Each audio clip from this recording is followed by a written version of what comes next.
Yo, yo, yo, yo, yo, yo, yo. What's good, my people? What's good, my people? It's your boy, Jason Gooner, back again with some more content.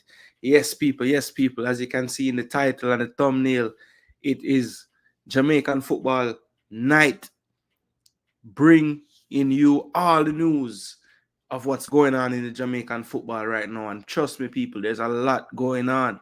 Yes, some of it is not the best news, but to be honest with you, we're going to have some hard talk tonight for sure. Um, yeah, it's going to be some topics that people are having some serious discussions about as far as the Jamaican football is concerned currently. Of course, as you see in the title, JFF blindsided by Hallgrimsson. There's some exclamation, there's a question mark as well. So we need to see, what really happened here? What really happened here? Some people saying that the coach scammed us, the coach chopped us. Is that really what happened? Speid Unfazed in his coach search. Yes, Rudolph Speid has been doing the rounds all day today on YouTube.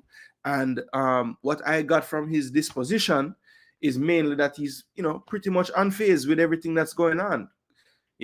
Very extremely calm. This is this a tactic that he's using to try and just, let the people stay calm amidst all the craziness going on? Or is he really and truly just calm because he has everything under control? We're going to find out. We're going to discuss that as well. And then, of course, tonight, as you know, there's something that happens a lot of the time in the mainstream media where they'll be telling you about a story and it's all the rage and it's in the news cycle, but really and truly what's not in the news cycle is the big story. And the last thing I want to talk about before we finish off tonight's program is going to be the U-20 boys. Their squad has been announced. Of course, they have a game in about 8 days time, pretty much a little less than 8 days, against the USA in Mexico. And that delegation and team will be traveling on the 17th to Mexico to start their qualification or their road to qualification to the 2025 Under-20 World Cup. We're going to discuss that as well. And I'm wondering, is this news about the coach and the coach search that has been pretty much taking over the airwaves right now as far as the JFF and Jamaican football news is concerned, is that really a smokescreen for the big story, which is the lack of story on the Under-20? We haven't really heard much since the appointment of the coach, Jerome Waite, back when John Wall was relieved of his duties. Everything has pretty much gone quiet as far as the U-20 is concerned.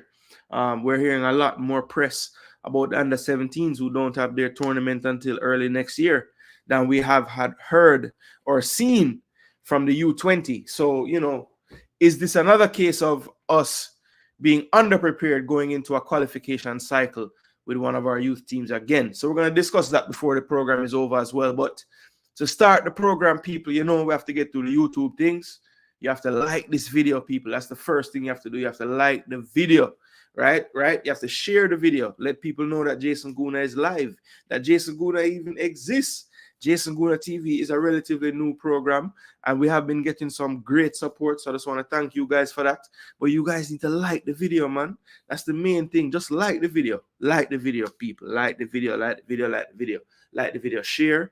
And of course, if you're new to the channel, consider subscribing. You don't know, we are always going to bring you the content from a level-headed point of view, for the most part. Obviously, we're going to have opinions from time to time, but we try to base those opinions in fact-finding, right? So we did a lot of research for today, a lot of reading, a lot of listening, and we are fully prepared now to bring some content to the people, have the discussion. I am going to have a segment tonight where we can do some calling if people would like to communicate that way. Also, the comment section is free as well. So you drop your comments in there, drop your questions. I am usually pretty good about going through the comment section and trying to get everybody highlighted, right? So, yeah, man, as you enter the building, let us know how you're feeling. Drop your blessings. Yeah, man, bless up to all the people in the building from earlier. Drew Ross, big up yourself. Respect every time, Drew. Yeah, man. I know you have a strong stance on this whole topic. So, yeah, man, feel free to be a part of the discussion tonight at any point. Blessings, Real Baller. Hallgrimsson is a snake. Well, We're gonna discuss a lot of what we heard today. I'm gonna probably doing it in mainly in article form, just reading some stuff with you guys, going through the comments.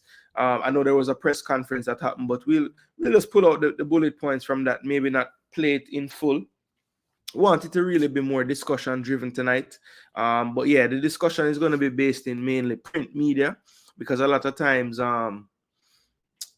yeah, we might play some snippets from the audio of the press conference, because there were some things that I thought might be worth some airtime, but we'll see how it progress, people. Same day, yeah man, make them know as them enter. Yeah, man, as them enter, press like. All right, so it never get too long into the video. I figured this will come up at some point in this video. So yes, people, I went to the barber today, looking like somebody's picnic again, you know. So we're fresh, we're ready for the road, but we're not hitting the road, you know. Them days are done. We're just fresh up, because the time hot, people. That's the honest truth. It's like triple digits every day right now with me there. And may I tell you, say, the hair and thing, it was getting difficult, you know. So yeah, man, we clean up, we fresh up, and yeah, we're not at the road. But if we're at the road, problems on the road. All right, dead with laugh. But I tell you, G, I'm gonna get my trim, brother. I'm gonna go outside, my head feel all light, you know. Yeah, man, I tell you, man, a whole heap of hair me love for my head, brother, and me's a person when normally, if you know me, you know, say, yo, every week, line up, trim, neat. So, like, the way I'm in there, I live for a while, there, so I know people, I wonder how I go on. Vinny Congo say, LOL, or the wife sent you to the barber. No, you know, I know she sent me still, but when she see me today, she say, oh, I like your haircut, you know. So yeah, she never throw no word on the old hairstyle. She just say she like the haircut. So, you know, me a big man, me can read between the lines. So yeah. And tonight she say, boy, yeah, do a stream. I mean, I wonder if that do a stream was like, yo, if you're not do a stream, you know. yeah. Uno for read between the lines now, people. Stop going. So it's late enough. I can talk. So need you compare both intro. Grim to Jamaica, Grim to Ireland. That is a wonderful way to put it, RR, because honestly, a lot of the themes that came up in a lot of the conversations were that he was shown the utmost professionalism from the FAI, which is the Federation of Ireland, and he also was shown a lot of respect, right? And of course, if he's saying those things, then clearly, you know, where he's leaving might not have shown him the same, you know? And that could be a reach, but sometimes words are powerful, right? So you have to pay attention to the words used. Vinny Congo, I laugh. Yeah, man, read between the lines, Vinny. I don't know. Yeah, man. But yeah, we're clean. Yeah, man, we're clean. You know, we're clean. So all the people who did know Jason Gooner before today, this is literally what Jason Gooner normally would have probably look like, you know? When I start my channel, I still have a lot of hair, but I kind of trim now, and yeah, neat and fresh up, and yeah, man. So you don't know. I guess you can call it a slight rebrand, you know? Yeah, man. Hopefully it garner some more fans. You know, we are creep up to the 1K people. We are going to take our time on a creep, you know. So yeah, man, maybe the trim get over the top now. But at the same quality, you get regardless if man full of hair or man trim, you know, or man line up. It no matter. Same quality, you get people. Yeah, man. So make sure not smash that like button, you know, people, because right now, you know, all respect to the YouTuber them in the space. All day long, people are talking about this, but you don't know, different perspectives are good as well. And I'm sure that even though, you know, you would be hearing a lot of the same topics or maybe seeing a lot of the same information, everybody doesn't process information the same. So you might get a whole different perspective from Jason Gooner TV tonight. You understand? That's why I think it's not a bad thing that there are so many channels in the space, because for one, there's a lot of people interested in these topics. For two, there's a lot of different points of view, and you know, some might resonate to some, others might resonate to others. But if you can filter through information well and you have a mind of your own, you might find the solution in all of these things, right? So, yeah, man, hopefully my effort tonight, what I put forth, is something that can add to the conversation, something that can, get us to a solution to some of these situations, right? Because we don't want us there talk about the problems and the problems and the problems, and we don't have no way to fix the problem. To me, that doesn't make no sense, right? So that is the whole point, people. We do this research, we do this, and we bring this information to you guys because we want to drive the conversation. Because from that conversation, the light bulb might go off, and yeah, we can get somewhere with something, right? So that's the plan, people. Big up yourself, Pastor Lansley. Yeah, man. Big up yourself. Yeah, man. Glad to see you here checking in. Know you always have some takes on these things. So yeah, man, we're gonna go through all of this stuff together. The man did his move slick. Was singing Jamaica Land We Love more than most of the baller. Yeah, all right, that is true. I will say that he definitely is professional in the sense that when the cameras were on him, for the most part, he tried to play the part well. An example of that would be like the anthem and everything. But I do think in the end, that started to get, you started to see less of that, right?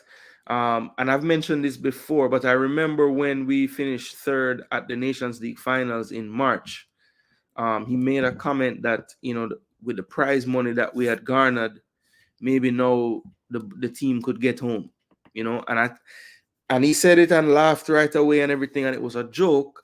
But, I just feel like Hallgrimsson, when he first got hired, wouldn't have said something like that. No, maybe it would have been impossible because he wouldn't have known the situation as much. But even, let's say they would have gone on one tour and something bad happened, he wouldn't have mentioned that then. I think, when we take a look at the timeline and when we read some of these articles we're about to look at, you can see there was a direct correlation with when his conversations would have started with Ireland, and how that was matching up with his demeanor and what he was willing to say in interviews and how he was carrying himself on the sidelines and things of that nature, right? So yeah, we're going to talk about that and all of these things in tonight's program, people. So yeah, we have done enough talking just to get going, so let's actually get into some meat, the bones of everything that we want to discuss tonight. Big up yourself, Leroy Smart. I know you are over on the other side. I don't know if you're an England fan, but congrats to England for beating my Netherlands in the semi-final. Tough for me to say, but yeah, congrats to England for that. Did Grim New Jamaica was a Ireland? Boy, I don't know, but true, him not know Patois so well, him just think he's Ireland, so him just gone to Ireland now. That line wasn't smart. Big up Jason. I think a mutual separation is better for both sides. I think he has taken us part of the journey and someone else needs to take up the baton from here onwards. Well, yes, Leroy Smart, whether we think that's good or not, that's what needs to happen now. Somebody's going to have to take up the baton from here and move onwards. Yeah. I have had better. Yeah, man, the food, the people, them did that bunny mouth for the food thing. All right, people. So let's get into some print media that has been around the world today, just to get some context on how Hallgrimsson would have gotten here, and kind of get into the matter as far as, was it really a blindsiding from Hallgrimsson, right? Or should the JFF have, been a little bit more aware of what was going on, right? So let's take a look at this article here from Yahoo Sports. Not Yahoo Sports. This is BBC News, right? And this is Thursday, July 11th, 10:05 Eastern Time, where I am. FAI decided in March that it wanted Hallgrimsson, right? So let me zoom this a little bit for you guys. All right, yeah, so that should be good enough. I'm going to read it for those who aren't looking on a screen. So yes, this is the article here, people. It says Heimer Hallgrimsson was identified in March as the man to be the next. So let's jot that down. Identified in March, right? So identified in March. So that is, and just to follow along with the timeline of what's going on in Jamaica, that is Nations League finals, right? So that is when we would have played the USA, lost late in the semifinals, and then beat Panama in the third place, right? So that's the direct time, right? So they would have identified him then that is who they want, right? So after a protracted 8-month search for a successor to Stephen Kenny, the former Iceland manager was a surprise appointment on Wednesday. So that would have been yesterday, right? Goes on to say Hallgrimsson, who was joint head coach of his native country when they stunned England at Euro 2016, was officially introduced as the new manager on Thursday. The ex-Iceland boss stepped down as Jamaica manager last week after a 2-year stint in charge following their exit at Copa America. FAI Director of Football Mark Canham said that the governing body made initial contact with Hallgrimsson at the back end of last year, right? At the back end of last year. So that would mean, let's just say November, December 2023. And again, we want to follow along with what would have been going on with Jamaica and the Reggae Boyz at that time. So if you remember, Jamaica really only met in those 2 months in November. And that would have been the 2-legged quarterfinal tie in the Nations League with Canada. And of course, we know that window was quite an eventful one. We would learn later, right? So that is the November Canada window.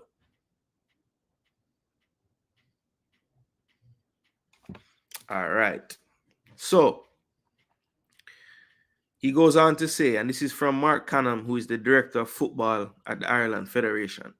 We identified Jaime as a candidate and had an initial conversation with him in a very informal way. And we did the same with other candidates at that point. So basically he's saying there, back when they made initial contact late last year, it would have been in a time when they were also having similar discussions with other candidates. He goes on to say, in March, our selection panel decided that Hamer was our number one candidate. He was the person we wanted for the role. Canham added that with Hallgrimsson committed to Jamaica until the completion of their Copa America involvement, the FAI was happy to wait for him to become available.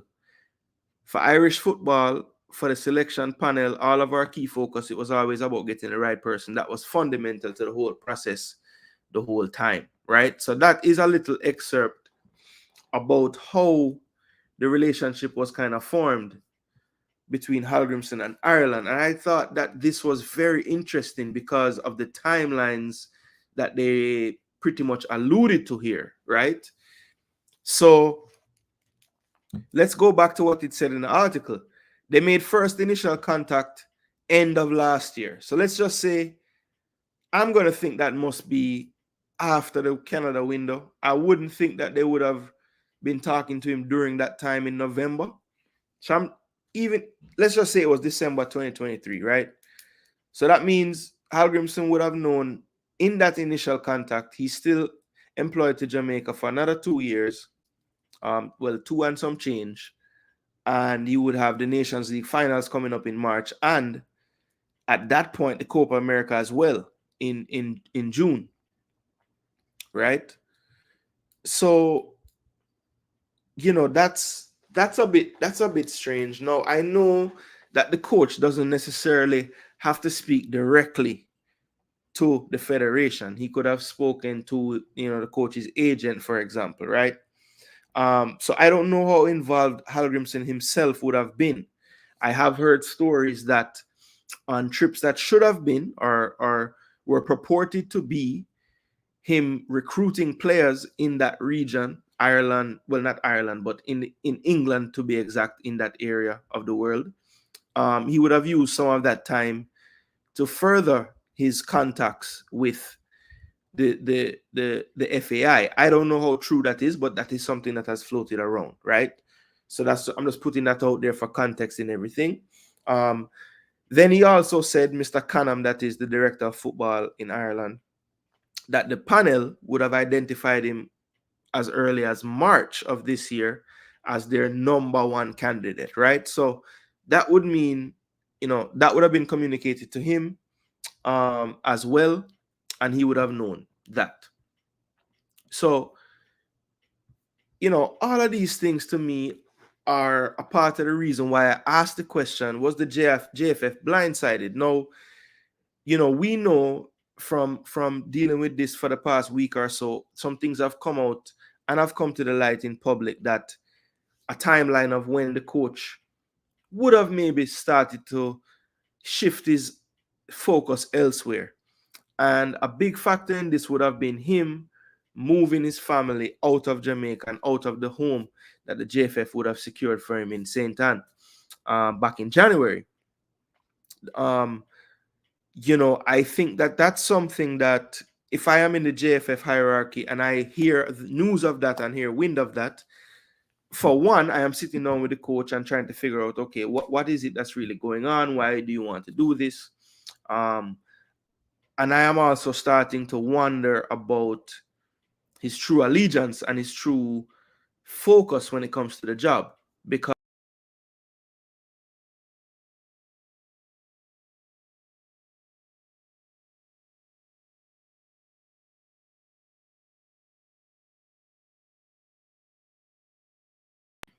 people, I don't know what happened a while ago. Sorry for that, people. But yeah, back to what I was saying. Even if, right, the coach, convinces you to say, boy, it's not a big deal. I just don't want my family to be here anymore. They're homesick, blah, blah, blah. I just feel like it's cause for concern, because, if he's really and truly enjoying his work, he's gonna find a way to ensure that his family can, coexist with him working this job that he's enjoying so much. So look, there clearly was a lot of things going on behind the scenes. We know that stuff is not perfect in the JFF. As much as they're trying to get better, they're coming from a very long way. So, we can't expect everything to be perfect right now, and I don't, right? And I understand that. But at the same time, I do feel like there are some just standard practices that we perhaps fall short in. I think our communication at times is terrible. Our messaging can be terrible at times as well. And we're going to see evidence of this as I go through this story and what I've seen and what I've compiled in the last week or so. There's, I get the sense that the really powerful players in the JFF might not always be on the same page. And I think that lends itself to, miscommunication to the public. And I don't think that really helps a lot of situations. And I'm going to crystallize what I'm saying in a minute here when we read some of the local print, and when we juxtapose what we see from Dennis Strong with what we've heard all day from Rudolph Speid. And how a lot of times those two especially seem to be very far apart in their messaging, right? Just something I've noticed with a lot of these situations that have come up. Real Ball said we're just getting tired of Grimmy's tired style of football. We don't miss him. Yeah, I think one thing about this too, and I think I want to make this clear as well. I don't really foresee in the future after this going back to this topic of Hallgrimsson. I just think, like, for me, I wanted to just put some closure on my platform to it, because I do think that a lot of the things we heard from his press conference and a lot of the backlash of what the JFF has been saying is something that I want to comment on, because I do think that it's something that we can take and make lessons from moving forward, to try to see if we can kind of avoid situations like this in the future. Was the Lauren Donaldson situation a blind siding? I don't think you can say it's the same, because with the Donaldson situation, his contract, he saw out his contract, right? This current coach that just resigned never saw out his contract. So the situation is a lot different. Even though Lauren Donaldson did secure employment shortly after him not being renewed, I think that was just more a product of Lauren Donaldson's acumen as a coach, and especially in this hemisphere, the North American hemisphere, he's regarded as one of the best female coaches that you could find. So, especially when it comes to development. So, I think he was always gonna be, if he wanted to, I think he's a coach that would always get a job in that women's league because of what he's done in that area, in that region. He's well known. He's well accomplished. So yeah, I don't see it as exactly the same, just based on the fact that Donaldson did see out his contract and just wasn't renewed, whereas this manager,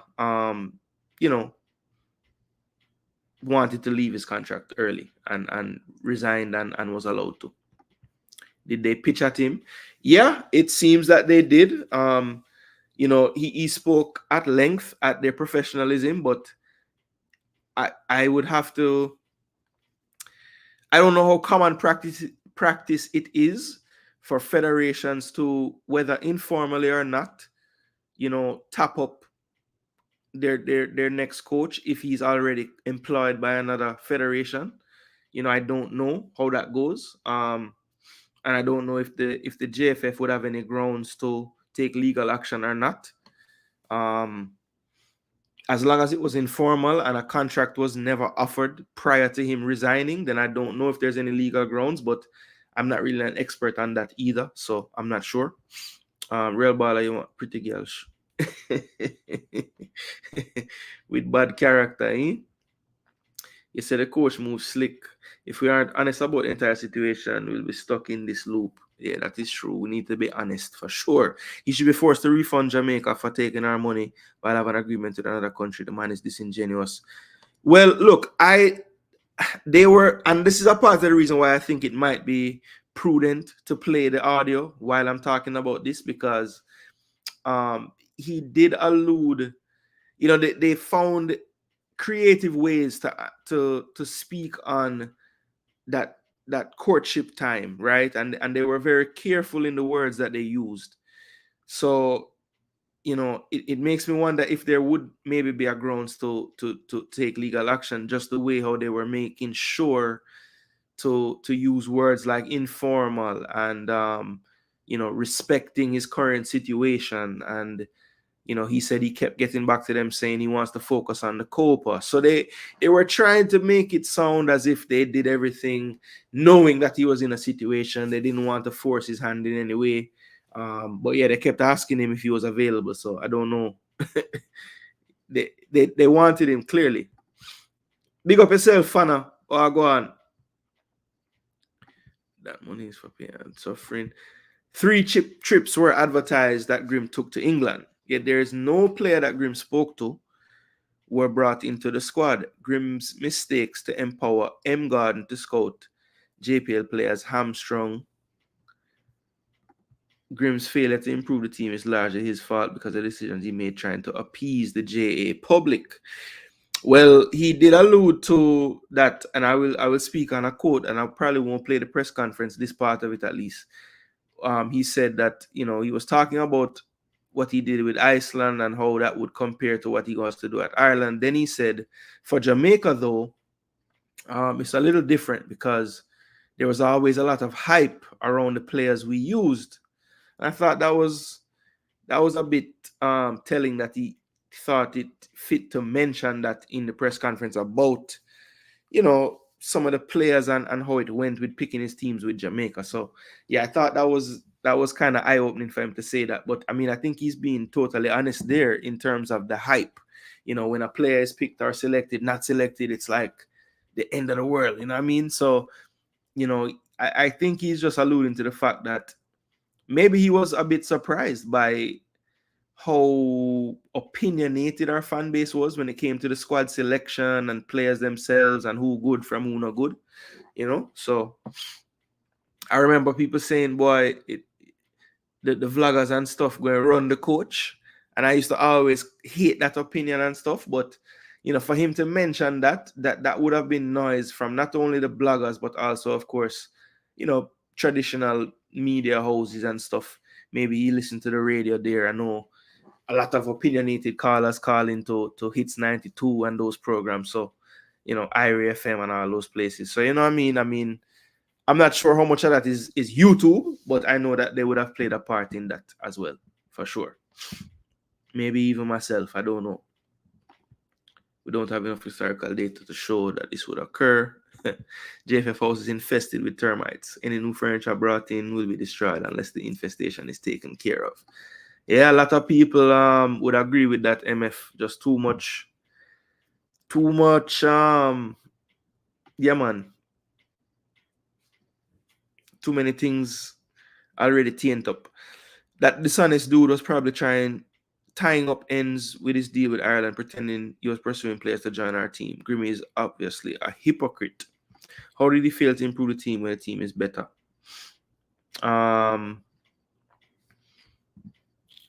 Oh, that question is for Lansley Blake. Okay. That's hypothetical. Okay. Fana not. All right, let's see what Lansley have to say now in response. 2 years without squad improvement is a failure on Grim's part, but this wasn't without the crippling JA anti-diaspora players. All right. So basically, you're thinking that while we need to level some of the blame at Grim, it also must be leveled at the JFF because of their anti-diaspora leanings. Fair enough. Have a comment on that from when we get into the Speid section of this. That kind of, it was quite something to say from Speid, who has been basically leveled with, trying to load the team up with his players and all these things. So yeah. Squad improvement. Yo. Owen. Wagwan, brother. Big up yourself, man. Like up the video. Conrad Smith are dead with laugh. Big up yourself, Conrad. Grimmy watching YouTube. Boy, may I tell you. I saw them did say, I watch YouTube. So yeah, no squad improvement. That's something to talk about, right? So Grimmy, who would have been players that became regulars under Grimmy? Right? You'd say what? Kara, well, when I say regulars, I mean regular squad members, right? So Kara Anderson would be one. Deshaun Bernard would be one. Lati Bodere would be another one.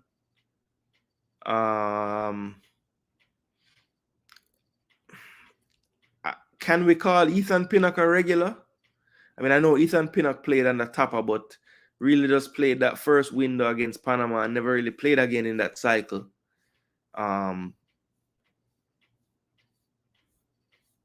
But did miss his fair share of windows and tours under Hallgrimsson as well, mainly due to injury and personal reasons. One time with the family, with his wife, having complications and everything. So, that's another player. Let me see. Who else would Hallgrimsson have added to this crop? Copa America is the first time Damari Gray played. So, at the end of the day, he might not have recruited these players from the beginning, but he got them over the line and got them regularly, taking part in competitions. So, that's a nice solid, 4 or 5 players there that I just called. Who am I leaving out?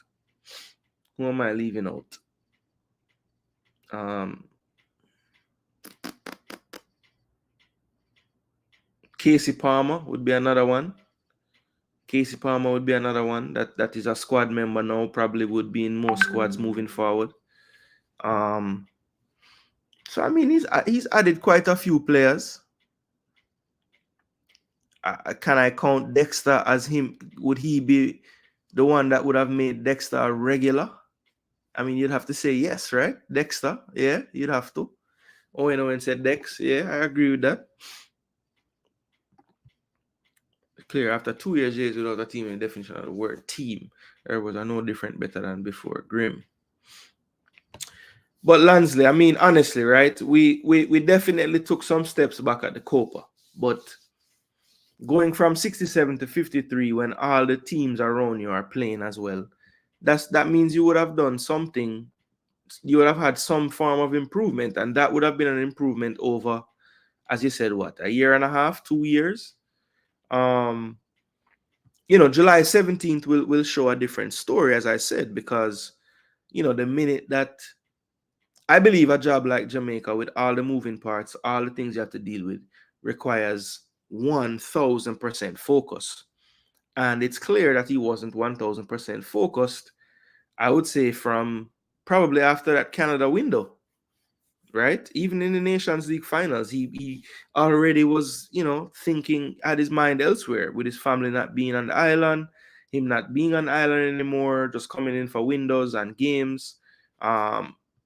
It's clear he wasn't putting his all into the job anymore. So, that definitely had a part to play, and is a part of the reason, I think, why the Copa America performances were so lackluster. Yeah.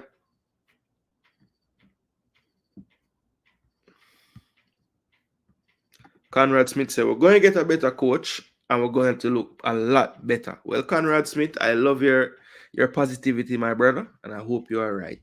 All right, Conrad, I really do. Pastor, when Grimmer forward, we had issues with right back and midfield. He improved the right back. He was one CDM away from a full team. All right, fan of mine that said, listen, we had issues at certain spots. We now have a right back that is probably one of the best young right backs in CONCACAF, honestly. And the midfield has added some pieces, just missing one engine room piece, that's CDM, and would look a lot better. Yeah, man. Bam Sports out, active, my boss. Yeah, the interview boss, that we are calling on, the interview boss, Bam Sports. Make sure to go over him channel and drop a subscription, people. The man subscriber them supposed to pass me by now, brother. This brother is a YouTube founder.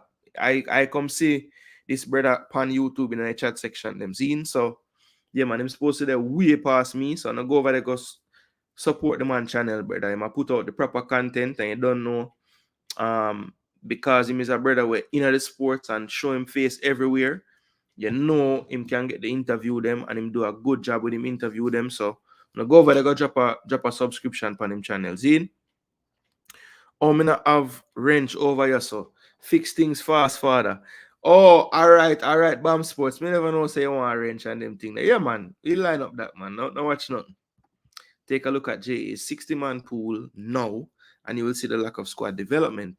Yeah, Lansley Blake, that's one thing, I remember Travis did beat me for this, but I did ask Travis, not ask him, but I did say to Travis, I did ask Travis, I said, Travis, why is it that for the last Gold Cup, we got to see a pool of players, right?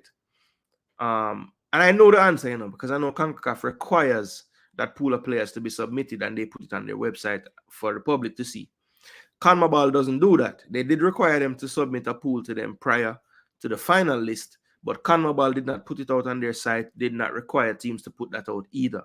Some teams put it on their Twitter, Instagram, everything. JFF declined to do so, right?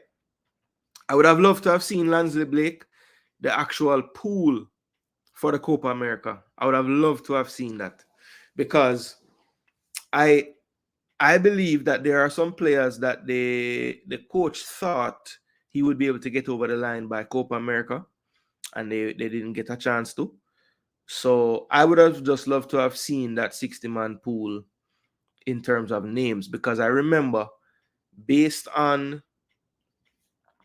some things I've heard lately, Hutchinson might not have had his papers, even back when he played for us against Trinidad, you know what I'm saying, in those unofficial friendlies, right? So I remember him being in the 60-man pool and even on squads after that, right? And then for whatever reason he would have pulled out, or last minute he's taken off, or whatever the case is, but he wasn't picked for the Gold Cup out of the pool, and he's never made the actual squad, even if he's named and then taken off later. So yeah, there's a lot of I would like to see that, Lansley, because I would believe that the 60-man pool would look a little bit different than the last big pool of players we saw for the Gold Cup in the last summer. I would hope, but they didn't release it, so it's kind of a guessing game, Lansley. Dysfunction will cause most people to lose focus. That is true. That is very true. That is very true. JFF is just hard to deal with. That is also very true. And I think a part of it, as I said earlier, is miscommunication, because they're even giving mixed messages now. Like, I'm hearing one thing from the GenSec and one thing from the chairman of the technical committee, who um has made himself the face of the YouTube channels. He's the one that goes to the various programs and gives a voice to some of the how JFF might be feeling on matters. And he tell you straight up, if I don't have anything to do with it, I don't have anything to do with it. But when it's something that does fall under his purview, he's not afraid to tell you what he's thinking. And a lot of times it don't match up with what the GenSec is saying. And I'm going to show you what I'm talking about in a minute. Yo, Grim, I treat the national team like a part-time call center. Work down at Ocean Boulevard. Yo, but honestly, I mean, I are the fans unrealistic in how the coach should be as a coach at the national team, in terms of like the man must just forward and right away say, yo, just talk patois the next day and go uptown Monday, and like our all right, first thing, does the coach have to live in Jamaica? Just answer yes or no in the comment section. Everybody taking part in the conversation right now. Does the coach have to live in Jamaica? Do you think that is like a requirement for the coach to live here, or live? I'm not even there, but live in Jamaica, where my family is, my parents. Do you think it's a requirement?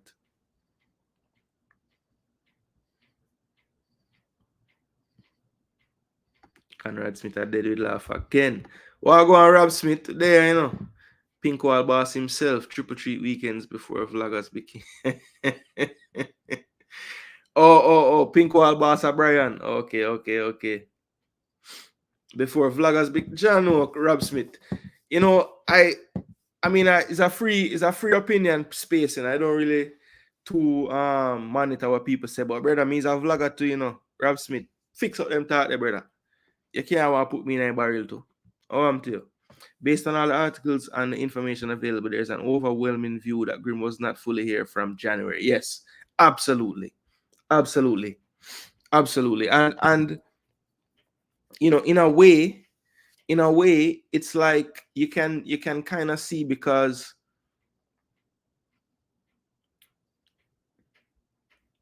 it's almost like he was like, I just need to get results. Because even the performances at the Nations League, right? The Panama one was a little better, but the USA game, I mean, yes, we almost won the game and everything, but I mean, we really played that game ultra defensively. I mean, like, I remember one time Cephas, got down the left side, and the play took a little bit of time to develop. Him dribble down, two man get around him end up drawing a foul, I think it was. But even if he had gotten around those players, he would have had to continue into the box and shoot a goal by himself, because there was nobody around at all, no Jamaicans. So, like, the guy went, I know it was always a foundation, defensive first, deal with the basics, blah, blah, blah. But it seemed like at the Nations League, it was even more like, yo, we just need to get something out of these games. I want the ranking to stay where it is.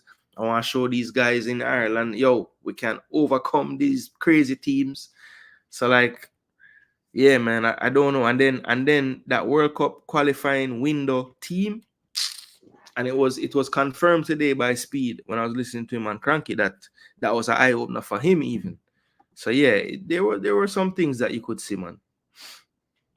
Norman Campbell to Denmark. Yep, I saw that. Big up to Norman Campbell, international dimension again, putting in the work with them players, getting the move to Denmark, and this club that he went to finished second last season. So I believe they have some qualifications for Europe to try and get through. So yeah, man, hopefully he can get into the club, assimilate fast, and try to get some more minutes on their belt this season. Maybe if he's successful, the JFF will actually give him a look. Or not JFF, but the head coach, I should say. There's no team of worth in the world that speaks of a position with one young player. What rubbish. A position on any team must have at least 2 quality players, preferably 4. All right, sir.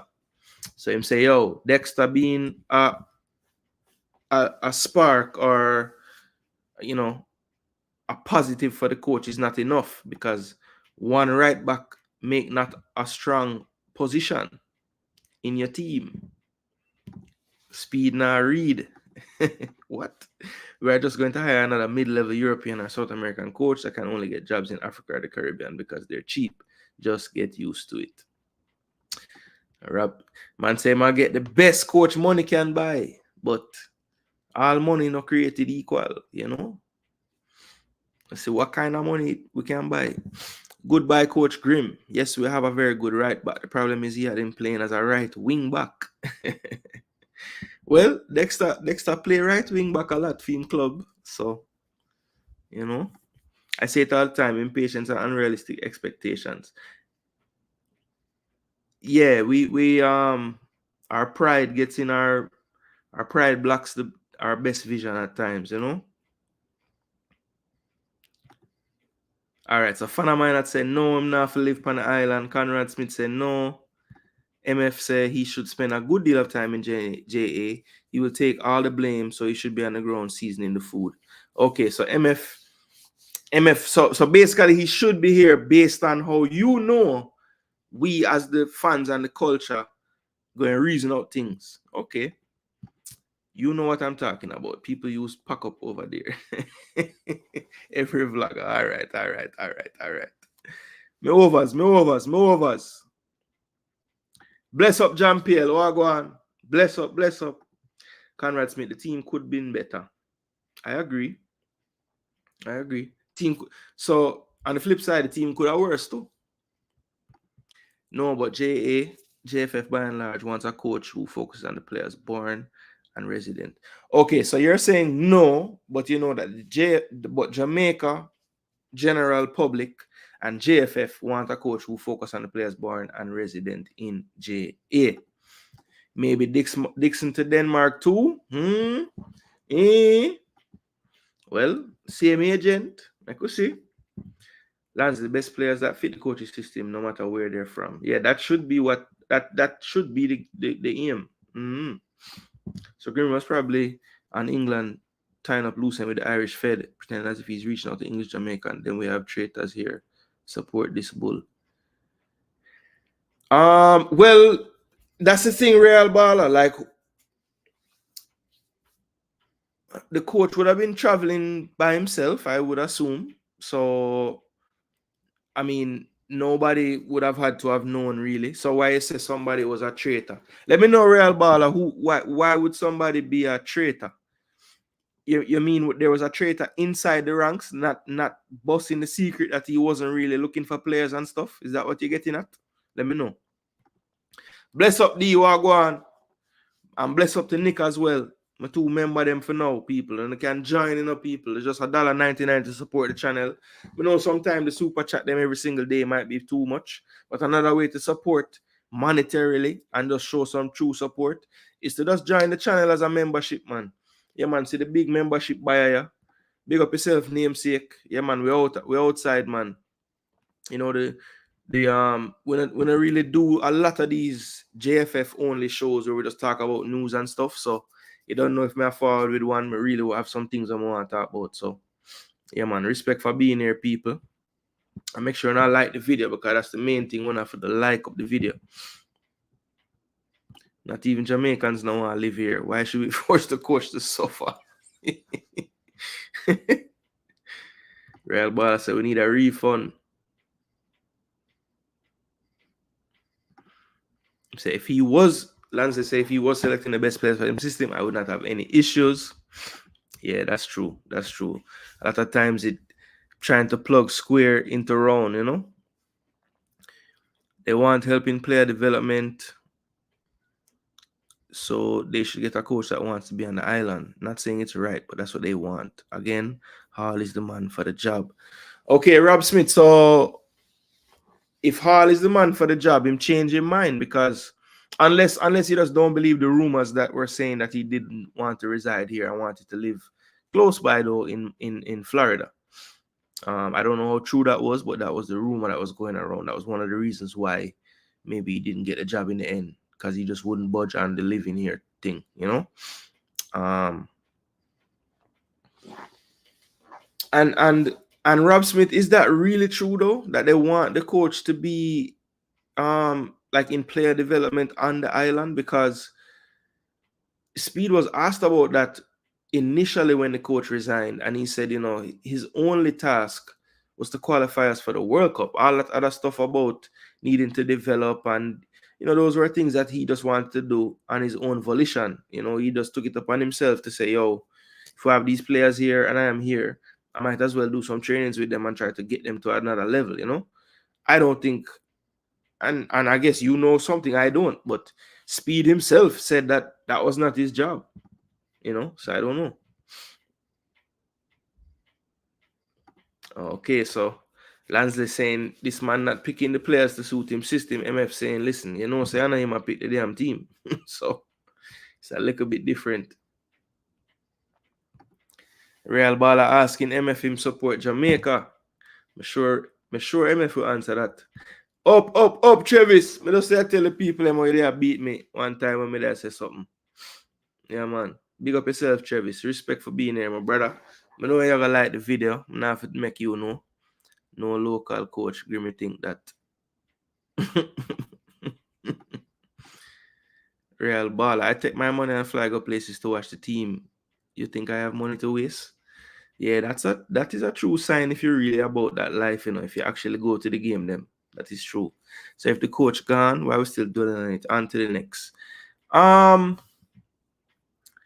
understand that sentiment, namesake, but the main reason for that, or for me talking about this, and earlier before you got here, I did say like this will probably be the last time Hallgrimsson is on a thumbnail or in the title, because, and the only reason why I brought this up is because I wanted to kind of rehash the timeline, because I'm trying to get the sense of like, you know, and I'm gonna segue into Speid's portion of this right after this, right? And that's where I'm gonna kind of tie in why I thought it was important to talk about Hallgrimsson in today's video, because of kind of what came to light in some of Speid's you know, time on YouTube today and some of the things he said. And then I want to put that against what Chung was saying in his print media articles that I read about him today. So yeah, that is the main reason. But I do understand, namesake, on to the next is the sentiment, and that's why, you know, the coach search is kind of the next segue we're going to go to. And that will be the last time we hear about the dentist. All right? Yeah, man. Big up and respect for what you did, but there's no need to talk about you after today, honestly.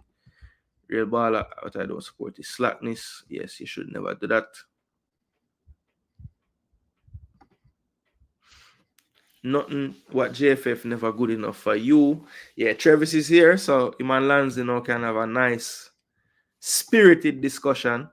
Player development, question mark. What does that look like in Jamaica? Asked Damien. Boy, right now the picture very grainy, Damien. So it's hard to really say what it looks like, right? I think there have been the starting up of some academies lately that I think have the right ideas in mind as far as player development. They're trying to get the players overseas to play in tournaments against, you know, players their age in similar situations in their environments, to get them that exposure.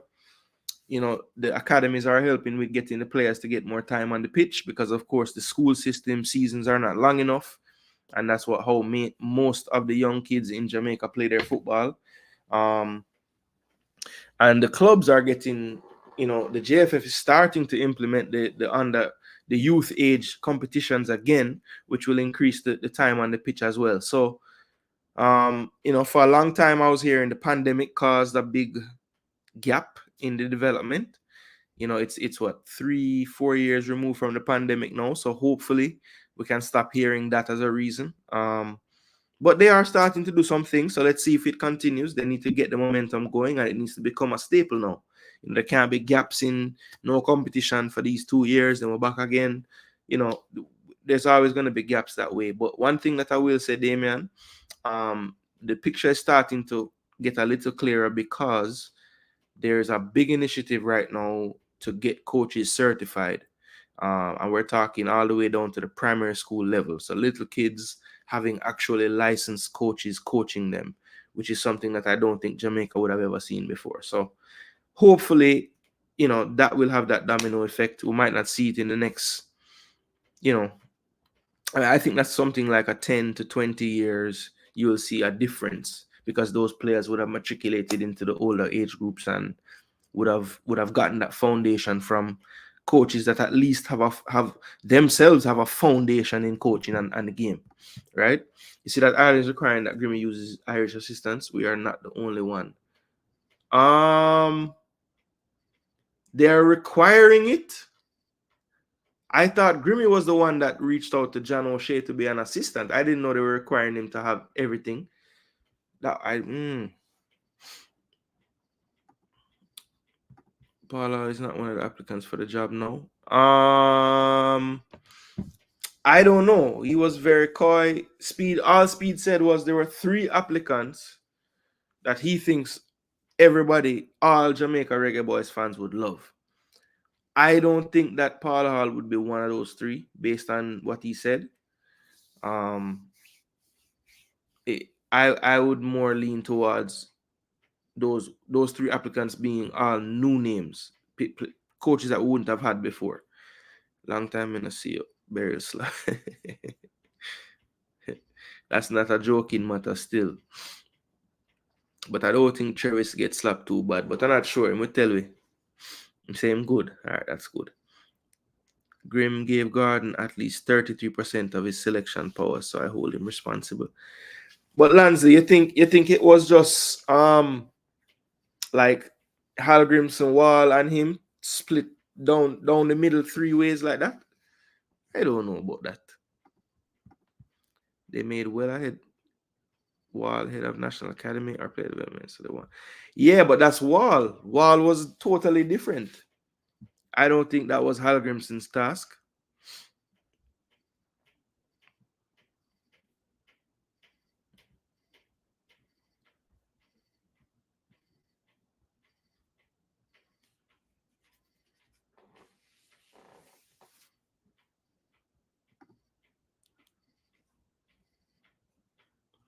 Yeah, but a business, a business in a real ball. I mean, I think it's a Jamaica, I'm a backstab per se. Who's to say the man won't do the same damn thing to Ireland? You don't know. The reputable ones probably have down to, I would say, U13. I don't think they go all the way to 10 though. I think academies would more do the U9, U10, U8, I don't believe clubs are going all the way down to 7, but I could be wrong. Travis might be able to answer that one better than me. But as far as I know, I think U13 is the youngest. Why not come up with this logic by he wasn't looking at players? Anything to beat him, though. Wasn't recruiting players long before January when he flew back home. Fresh one, no. Big up yourself, Fresh. What go on? Hope all is well, bro. Hope things back to somewhat normal,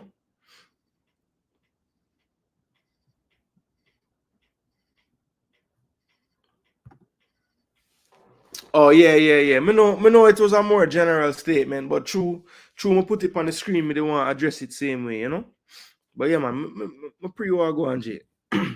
Real ball, what backstabbing about the coach and JFF move on, why you can't get that? Yeah, man, Bama do him thing, man. Support Bam thing, man. I'm a realist and I don't go along to get along. I listen, observe, and use critical thinking. Yeah, we should all do that.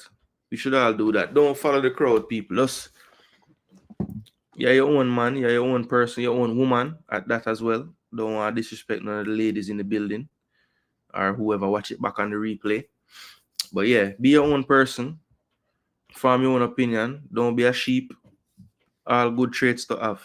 They have no proof, they just articulate rubbish. Say it with some fancy words to sound smart. It's still rubbish. Okay. Rob Smith throw a word upon Lansley. Lansley have him opinion just like you guys, man. Same thing, though. Give me a snake from January, him should gone from him move back home. Yo, Travis, that's one thing, you know. I will say Travis been saying that for a while still, you know. Grimmy can move up, you know. I think it really got louder for Travis when the coach kind of go back for Leon Bailey again after all the foolishness. I think Travis, that was the last straw for Travis. Yeah, man. Travis was always saying, yo, enough for him. I believe him not a time for John Wall neither. Him say, them in a Phoenix. Them turn Phoenix, you know?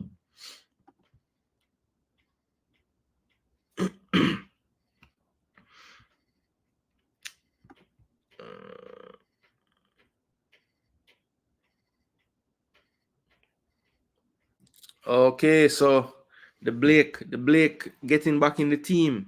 All right, that's a good point there, Lansley, for sure.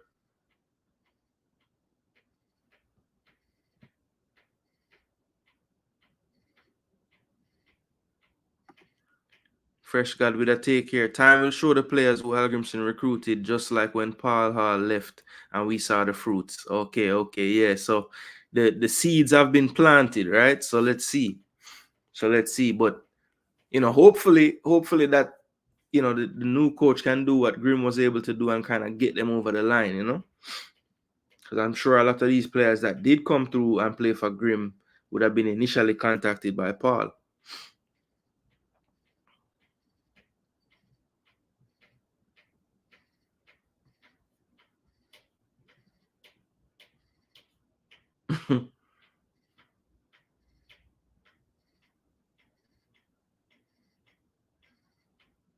Yeah, fresh. Balance. Balance is the key.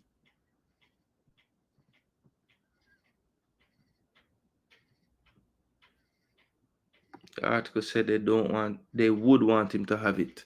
Yeah. That's like, I mean, yeah. But the first time he commented about it, Rob, it was like much more definitive than this one right here. Like he was saying, like he has to, you know. And I thought it was more of a like, you know, like as Butler would say, a suggestion, you know.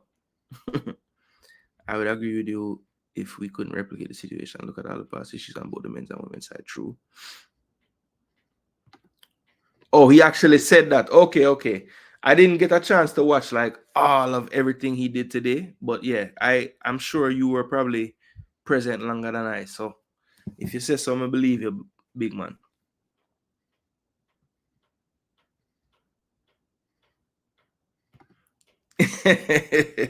I say all Jamaicans would love, so clap.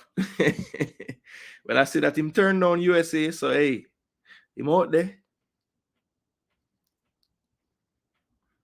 I wonder if him like jerk chicken though. Oh, okay, still no Wi-Fi. Jaja. Yo, respect for being there for a time you can, bro. Ja. Sort out the people in my yard now, man. The people them deserve them internet now, man. And them light and everything. So the team, I respect this him. But didn't you all see how Grim was on that bench against Ecuador? The man didn't give 2 Fs. His passion wasn't there, the blind could see. Yeah, man, he was checked out. That's I mean, obviously hindsight is 2020, but even without the you know, without the hindsight, you could see it. You know, he wasn't as animated as he would have been in games past. You know, he was never the most animated, but when a big call happened or didn't happen in his favor, he used to have reactions, and those kind of weren't happening anymore.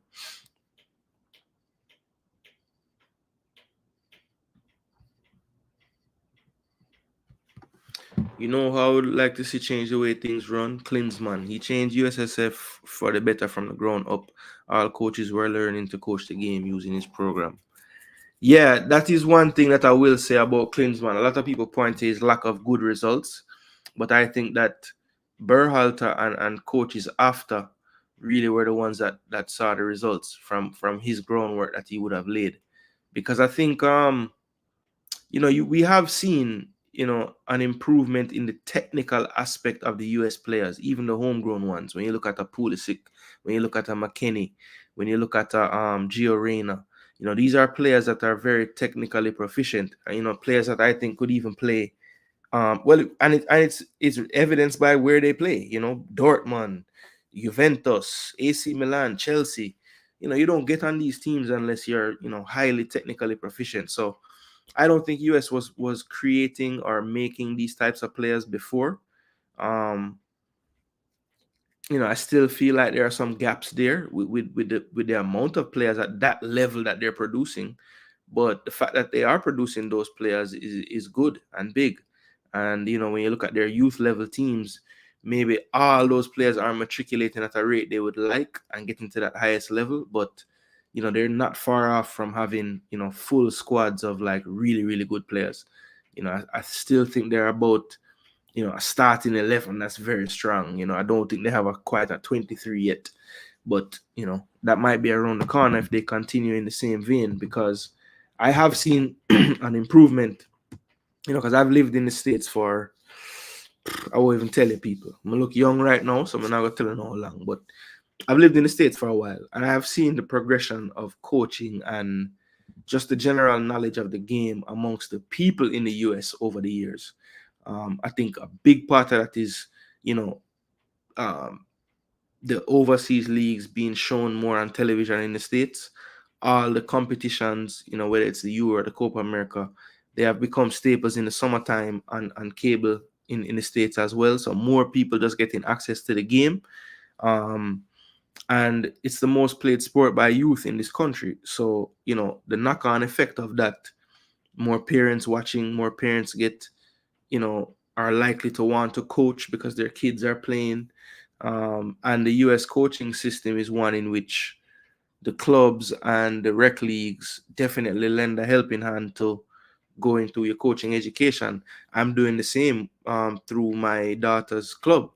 I'm not presently a coach at the club, but the hierarchy and the coaches at that club, because I showed an interest in coaching, they're helping me get through the grassroots process and the D-license process. So, if that's happening at various clubs around the United States, where a father or a mother who wants to become a coach has a pathway and a guide, that's a forward thinking federation. That's a federation that's trying to get more hands on deck, all hands on deck, and they're trying to educate them all through the same system.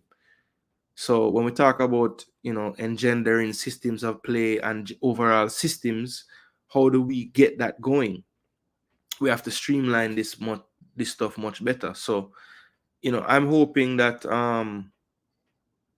as they roll out these plans to get more coaches and get these things going, they find a way to kind of streamline it, like how I see the US doing it in terms of just getting more people engaged in the game itself. You know what I'm saying? I think it looked like it was going to be more towards educators becoming coaches, because if it's primary schools that they want to make sure, and prep schools as well, that they want to make sure that the coaches are licensed, for the most part, those are probably going to be educators at most of those schools. So is that cutting out a big section of the population if you're just going for the educators that are in schools? What about lawyers, accountants, businessmen? Because that is what's happening in the States. It's these people's parents that are becoming coaches, and these coaches are professionals first. So they would have had, because I think if you're a professional at something before coaching, that would be a plus. Not saying that somebody that coach all their life can't be a great coach, but I'm just saying, well-rounded, it can't hurt. Yeah, Rob Smith, I don't know about that equal picking either. I agree with you there. I never really agree with Lansley take on that half 33%. Turn down USA to coach Jamaica. That's how it looked. Personality issues sort of life out of anyone, bro.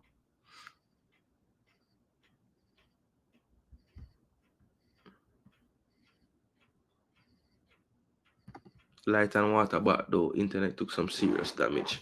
All right, well, light and water, that is good. I mean, light and water definitely more important than internet. But I know Fresh, she's a brother where you're on the internet heavy. So I know somebody like you, more I get back the internet, bro. Believe me. Clean and seed off my pick a Dutch coach time. No.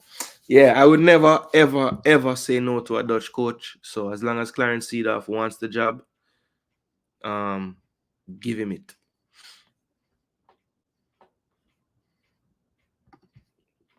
Listen, never care not one bit. Copy and paste from the JFF.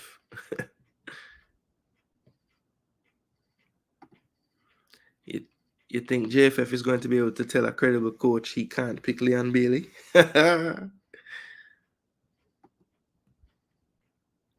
Boy, Leon. John. No, me know John Wall still there. Me know. Yeah, man, that me here today, him chapel line.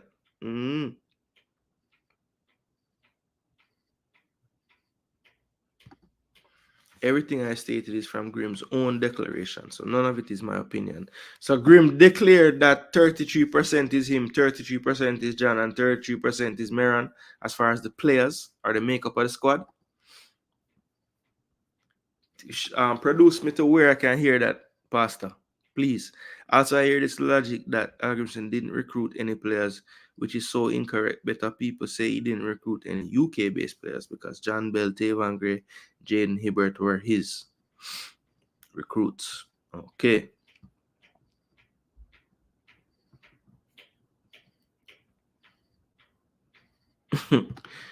Breaking news.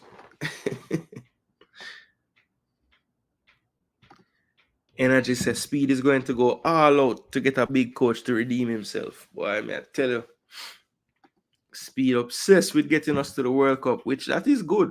I'm glad he's obsessed with that.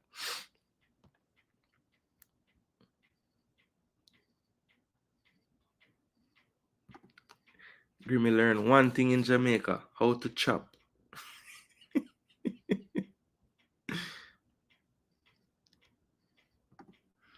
When soccer stop becoming pay to play in USA is when they really take off. The sport is not accessible to everyone at this point. Yeah, that's a big problem. Even some of the expenses for my daughter to play what is considered the highest level of club academy football in the States is quite an investment, But as someone that sees the pathway, I'm willing to make the investment for her in her future in the game. So, but not everybody will see it the way I see it. They will want to, not take on that financial burden so early. But I do feel like if she does want to go to that level of a player, these early stages of development are crucial. So I would rather her have the chance to get there than be chasing it later. That's just the way I see it. But as you say, Rob, because most people won't think like that, a lot of potentially great players just don't just miss too much development to actually fulfill their potential. Well, go back in his departure interview.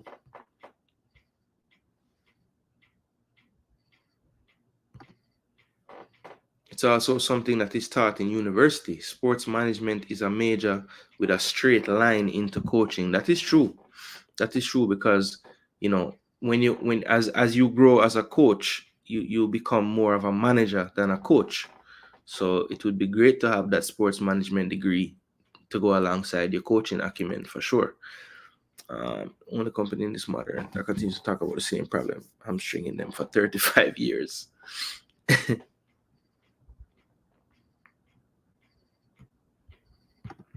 Leroy Smart here says Wales is a country of similar size to Jamaica. A bird has told me their former manager Rob Page, who got them to Euros and World Cup finals. However, whether he has applied or not is another thing. Okay. I don't know why I get the sense, Leroy, that Speid is not so enamored with that side of the world right now. The Englands, the Wales, the Scotlands. I don't know why I just have the sense that he's going South American this time. Or if he does go back to Europe, it will be, Spain, Dutch, French, Belgian, and maybe not necessarily the England or Welsh. But that's just a hunch. I don't have any actual intel on that or anything. Don't disagree with something I didn't say. I said Grim gave Meron 33% of his selection powers because that's what Grim said. Okay. Now, for context, Lansley, was that for every single window or was that like a specific window? Let me know.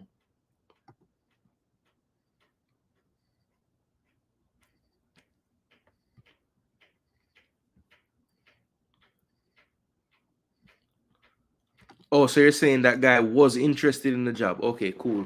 Respect for that. Rob Page. I will do some checks on Rob Page. Get his background and stuff.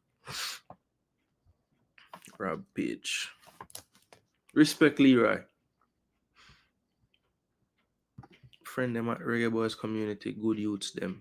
Don't just talk. We talk with our pockets, buy tickets for people. Yeah, that's a fact. Real baller. Reggae Boys community did put their money where their mouth was for that. I saw them at all 3 games of that Copa America. So big shout out to them. Because a lot of people talk a lot and really see the action. So big up to everybody involved with that whole entity. That is the fault and responsibility of the JFF and the problem every coach will be confronted with. That is true. No, that is true. Bless up yourself, Cranky. It's a bit late for you, man. But I'm glad you could be here, man. Everybody, if you haven't already, make sure to check out Cranky Live. Another person bringing some top content to the space. So his dance was ram up today. He was getting frustrated with the amount of calls and the beeping and everything. But Cranky, hey, man, your show is hot, brother.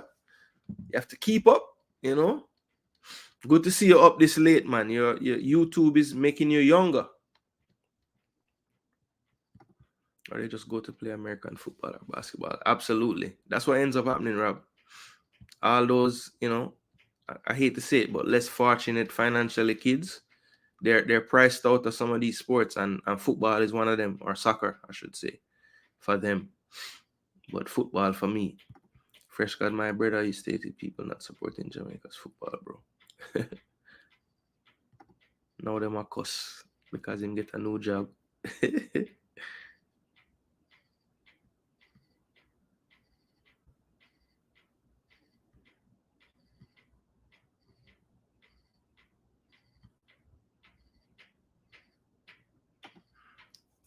JFF influencers has never given total authority autonomy to a coach to select the team of their choice. So whatever was Grim's 100%, he shared it in 33 apiece.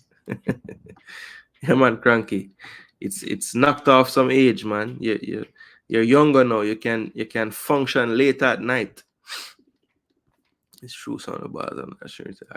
All right, cool. So, yo, comment section and move away. And that was a nice discussion. But let me actually get back into, what I wanted to do here. And that is just a segue into Speid being unfazed. But we kind of looked at it from the Irish point of view, what was going on with them, right? But I want to look at now Jamaica's media and how we have been processing this information, right? And a bit of the difference in tone and what we're hearing from some of the higher ups at the JFF regarding this whole situation. So this is from the Jamaica Gleaner. This was today. And this is by who wrote this one here. I want to give them their credit. They not tell us who writes the articles. That's shame on you, Gleaner. I guess this is just a collective effort from the Gleaner staff. Anyway, it reads, former Reggae Boys head coach Hamer Hallgrimsson has landed on his feet quickly. The Icelander landing a job with the Republic of Ireland. Media reports out of Ireland suggest that the coach was appointed after an 8-month-long recruitment process. Okay, so we heard that from the other side of things as well.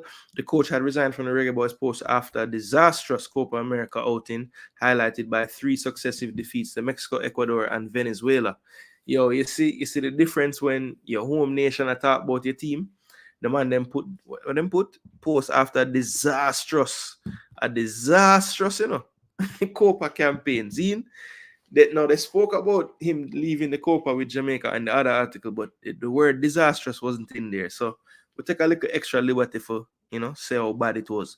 Hallgrimsson will get to work immediately, with his first assignment being a September meeting with England. Wow. It is an honor to be appointed today. Ireland is rightly a proud football nation, which has consistently produced talented players and enjoyed many memorable moments at major international tournaments. We have a young and exciting team that has genuine potential. I am looking forward to working closely with the players to help coach and guide them towards improved performances and results, ensuring we qualify. We have important, exciting games coming up in Nations League later, massive FIFA World Cup campaign coming up next year. So basically, copy and paste from what he said to Jamaican fans, basically. Young, exciting team. It's a great project. The same catchwords that we heard when he was taking the other job, or our job, right? Now let's move on to the next article that I wanted to show you, and that would have been from the Observer this time.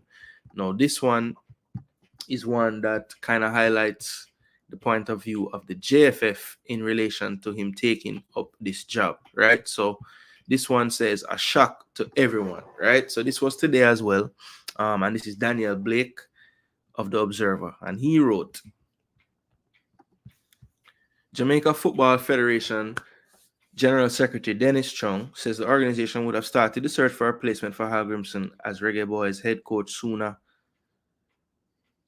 had it known that the Icelander had long planned to resign. So Dennis Chung basically surprised of how long he had planned to resign, right?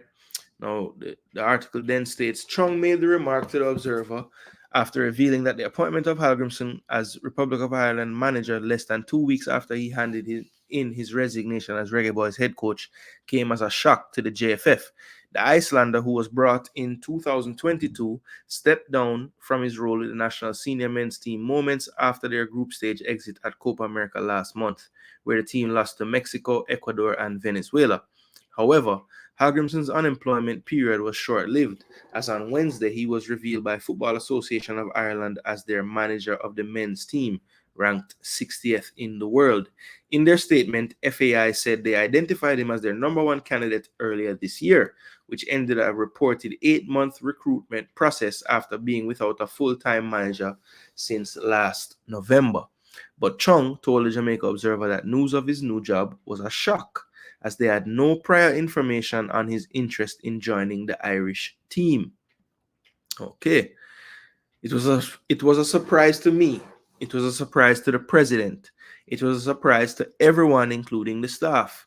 On the same day we met and he resigned on Sunday, June 30, the reason that was given was that he didn't enjoy the Jamaican environment anymore, so he didn't give any football reasons. Just that the Jamaican environment wasn't enjoyable anymore, and he wanted to work in an environment he enjoyed. Well, I guess Ireland is that environment.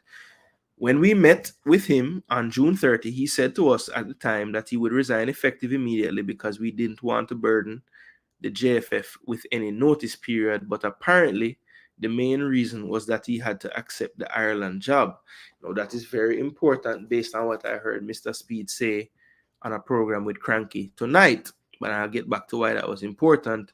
And then what is important is what he said here about he didn't want to burden the JFF with any notice period, right? Because it was stated by Speid that it was in the contract that if there was going to be a firing or a resignation, there would have to be 1 month notice from whichever party was deciding to do so. But here, Chung states that he didn't want to burden the JFF with any notice period as a courtesy to them, when really that notice period was needed to not be there so he could take his new job. Anyway, moving on. After Hallgrimsson's departure, Chung told the Observer on July 2 that they parted ways on good terms and would continue to have a good relationship. However, with that in mind, Chung believes they deserve the courtesy of knowing his desire to move to Ireland. In quotes now, he says, I discussed it with the president and we were saying to each other that we would have expected at least a conversation and that he would have been forthcoming about the situation and said this is the reason I want to leave, Chung said. It would have been good at the time to say it to the players also and the staff, because it would have been the professional thing to do and no one could fight that. People make personal and other decisions for leaving, so we wouldn't have felt any way about that. So we were very surprised about it this morning. Chung says the JFF would have likely replaced him before the CONCACAF World Cup qualifiers and the Copa America last month if they had the information they had now. Oh yes, we would have started the search already, and it would have saved us a lot of time because it would mean we would have greater continuity. So if we knew and it was communicated to us, then certainly we would have started the search already because we have to continue the program with the boys. Although Hallgrimsson's resignation was seen as less than ideal, Chung says the new Reggae Boys head coach should be in place in a matter of weeks after seeing a high demand in the position. In quotes now, he says, "We're much closer to identifying someone. I know that we've had a lot of interest from around the world, Europe, South America, CONCACAF. The same day we started getting requests from very well-known coaches from around the world, so we don't have a shortage of interest. People want to come and coach Jamaica because you saw how we performed at Copa, and we're definitely going to the World Cup if we continue to play like that. And coaches want to go to the World Cup." Really?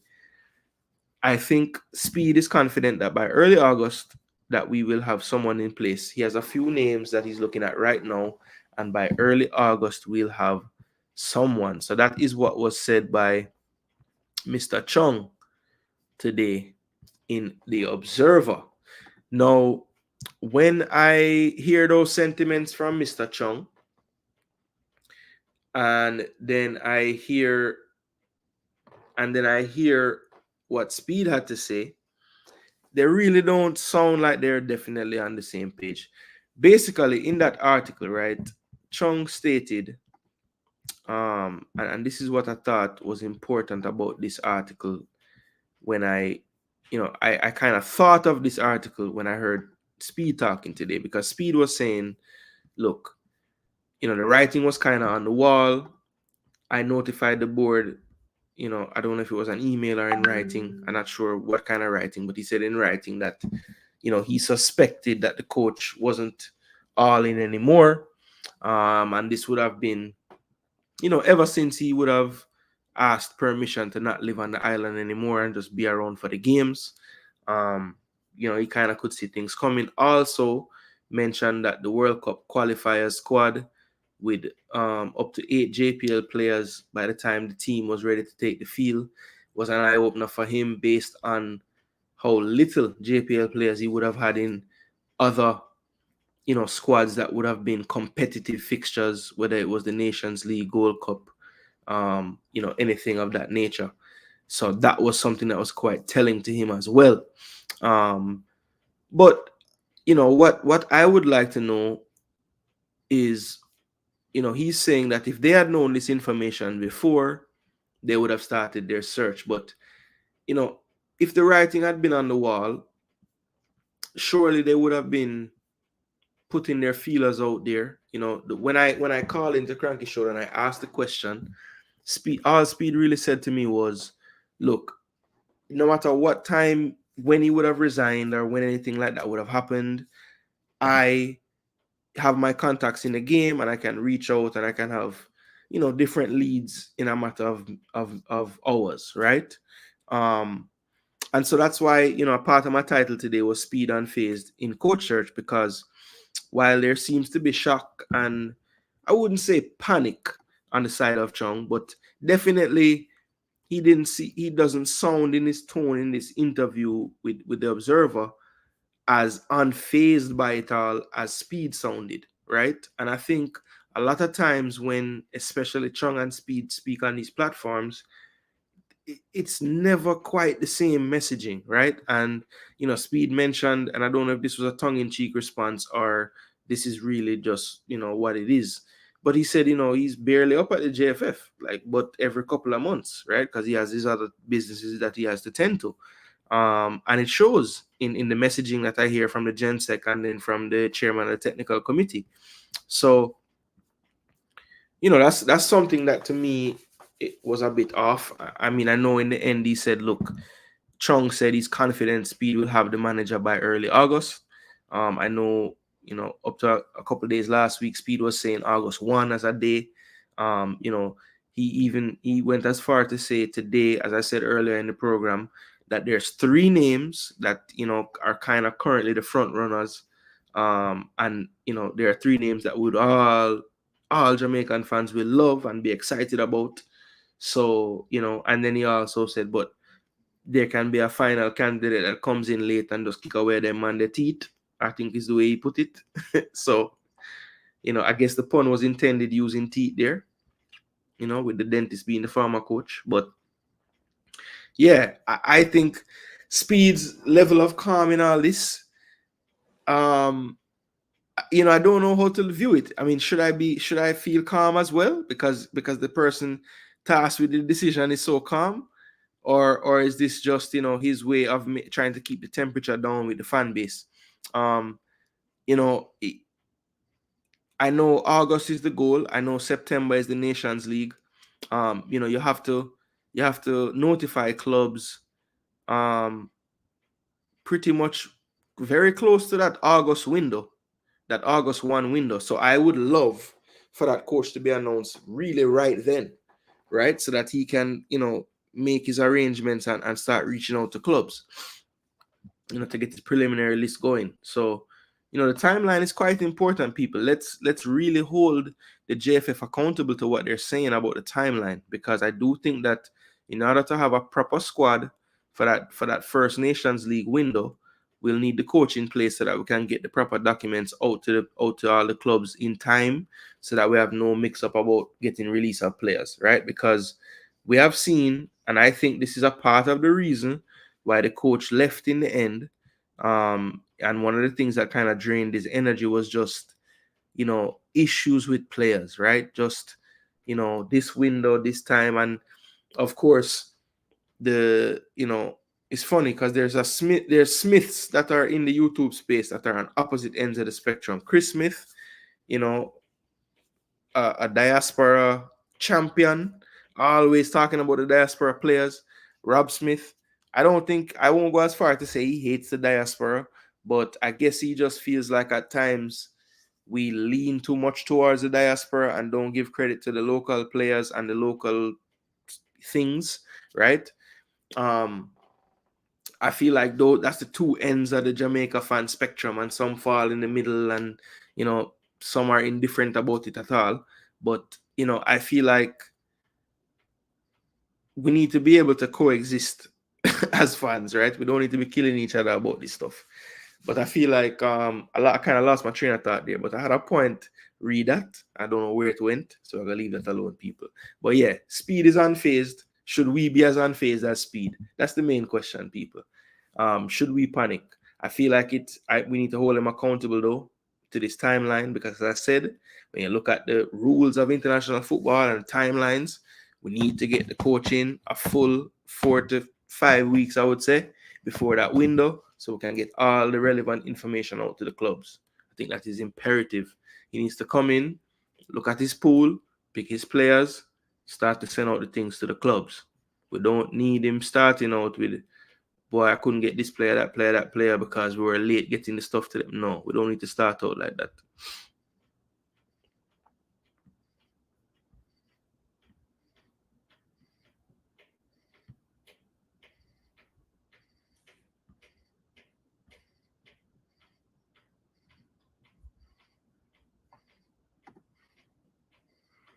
Yeah, man, that's the next thing too, because I asked him, I said, listen, the coach said on multiple interviews that he let the president of our federation know prior to the Copa what his plans were.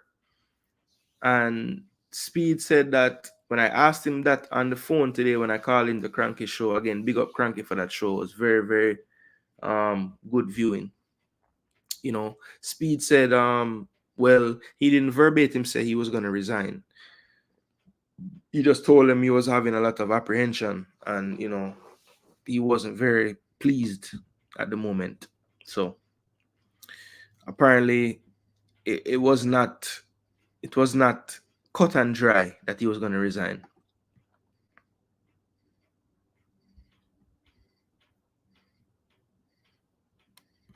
While Chong's perception is valid, I'd like to see the evidence to that effect. Yes. So many times we get perception and no evidence. It's sad.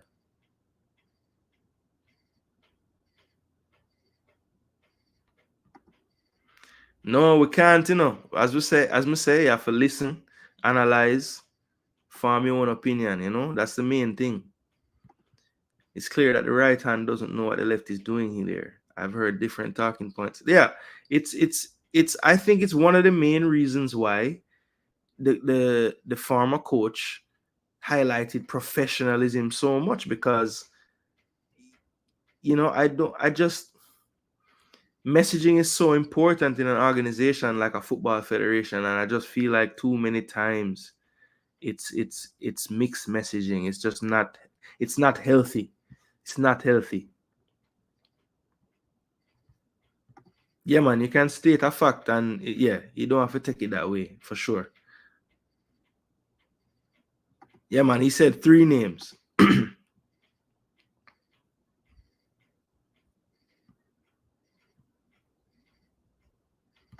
Truth and error will always be in antagonism. The two cannot mix. Seedorf, Dutch legend. False contract, bro. Come on. So the British government, if they are in on the fraud, cite your sources, please. Oh, I don't know where that came from.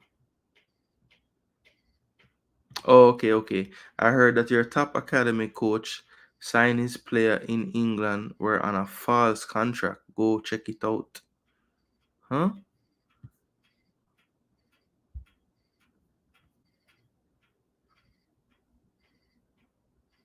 You notice not one player sent Grimmy a goodbye message? Yeah, not one. Just Bibi, who was one of his ambassadors, did. I never even see Freddie Butler say nothing. He's an ambassador.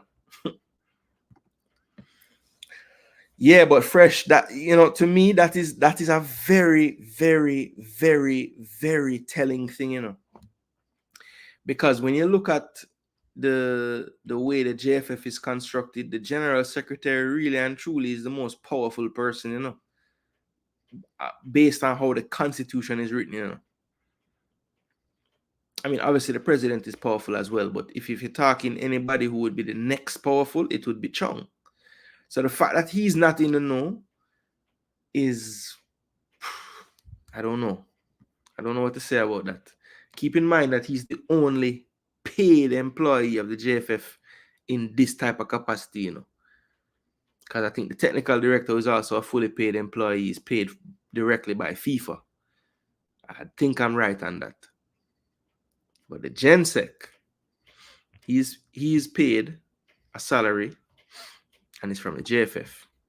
All along when we heard Grimmy was meeting players in the UK, he was actually on a mission to seek out the other job. Boy, I tell you, rough. FIFA should more against the Irish. They must have interfered in Hallgrimsson leaving a contractual obligation, even though we don't miss him. Well, look, that's the thing, Is it illegal to go to dinner with a coach if he's already employed? Because again, they made sure to say the word informal about everything they talked about, informal. So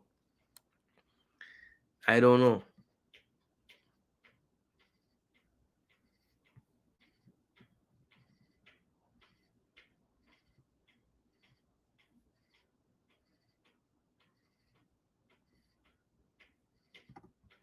Lamar Morgan and Kyle Chin. Okay, so some of the support staff. Okay, I didn't catch that fresh. Thanks for that. I said, allow him. We're not trouble him fouling. I promise, Omar, this is the last one. I remember the last video that I did back when Bailey was going through his stuff and thing. And I don't see me do our next Bailey with him in the thumbnail. So you can't believe me, people. Today, last Grimmy day. I promise you won't see him again. No deal can be finalized and then thus fast. We're not fools. No, they said it was a 8-month process, started in late last year. When they started informal conversations. I don't believe that they really sat down with him. It sounded like they kind of broke and said it was sometime after March, so that would have been after Nations League. But who knows? Maybe they met in private and just didn't really disclose it. I don't know. But either way, JFF let him resign. I guess they it seems as if they were okay with it at the time, especially due to the fact that, you know, as Speid put it, the writing was on the wall that he was a bit checked out at that point. So yeah, they figured, let's cut our losses, you know.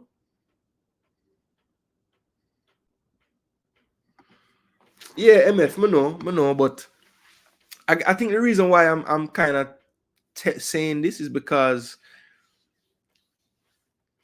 when I started the platform, I said that it was gonna be steeped in football for the most part. Like, you know, let's put the team on the screen, let's talk tactics and blah blah blah. And yes, I love doing that. I love doing that, and I will always do that. But I feel like I would be doing a disservice as a platform if I'm gonna talk Jamaican football and not dive into some of the things that create Jamaican football, which is the off the field stuff. It's a part of it, right?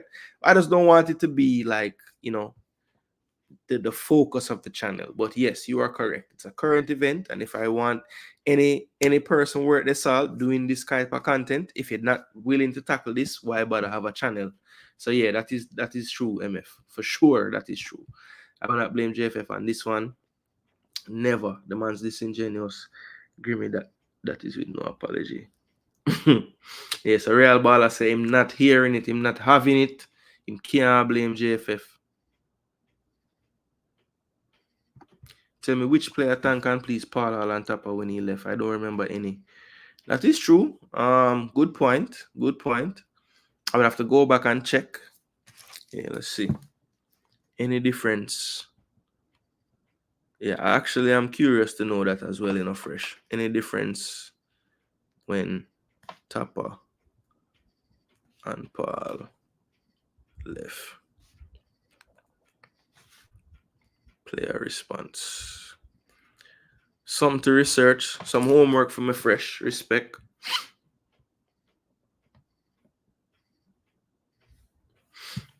Yeah, so look, we're almost approaching the 2 hour mark, so the conversation does keep on going about this whole fiasco. But look, takeaways from this and solutions, right? So first thing, Cranky touched on something very relevant, which I think can maybe protect us in the future. You know, the contracts need to be foolproof in terms of breaking them. You know, we need to have some kind of protection against this happening in the future. You know, so we have to be a bit more prudent with how we write these contracts. I think we need to maybe consult a bit more as far as steps that other federations would have taken to avoid situations like this. And we also have to take a look in the mirror and evaluate and say, is this something that we could even avoid? I mean, coaches are entitled to seek new employment, to leave their current employers. You know, I don't know if there is anything we could have done organizationally to stop a coach from resigning, if they just are dead set on resigning. Now, what I will say is I do think that we can't just think that the coach just woke up one day and wanted to resign. Clearly, he wanted the job at one point because he came, right? He was willing to live here. He was living here. He was going to matches in the JPL. He was, you know, doing, going all over every parish, talking to the head of parishes. He was doing local camps. So he was at one point fully focused on working. So what happened to make him, you know, not be so enthusiastic about the local camps, not go to JPL finals and playoffs and everything, not be on the island? Was it solely because of the Ireland job, or was it something prior to that that kind of got the wheels turning on his head, thinking, boy, maybe this isn't the right fit for me, right? So, you know, those are the questions that we need to figure out and try to fix.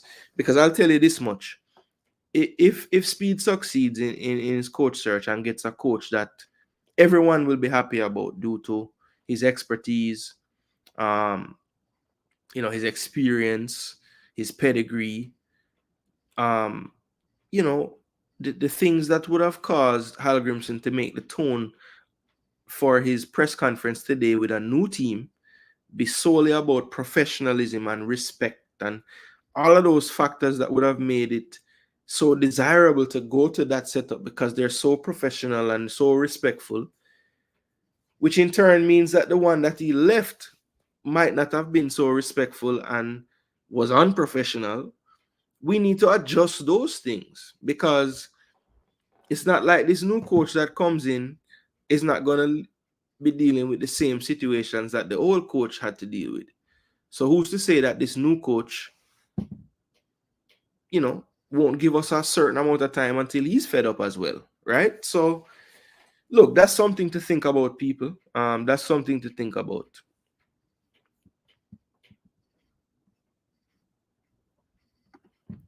I think people would suggest would offer that, what he did over time with Iceland, yes, a large chunk of it as a co-head coach, but did take them to the World Cup in 2018 as well, and they, at their highest point got up to number 18 in the rankings, which he would have been a big part of.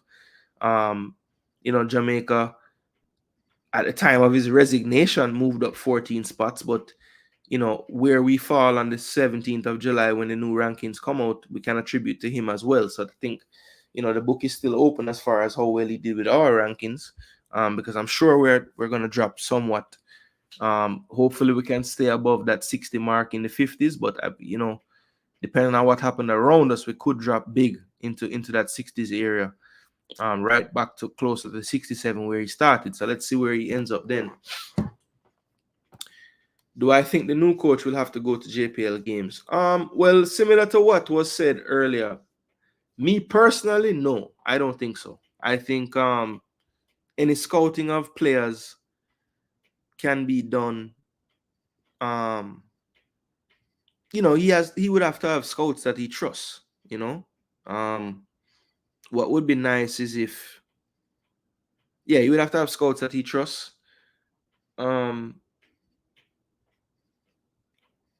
I think the key, honestly, for any coach that comes in, if he's gonna be scouting JPL players, like we have to get the footage of the games. Like, aren't the teams taping their games so they can watch film, or does that not happen? Because you should be able to go direct and just get film from the team if you need film. Some will argue, boy, you have to be there and see up close what's going on. I disagree. You can scout up when you're scouting a player from in the stands, you're getting a similar view from where you would get on the TV.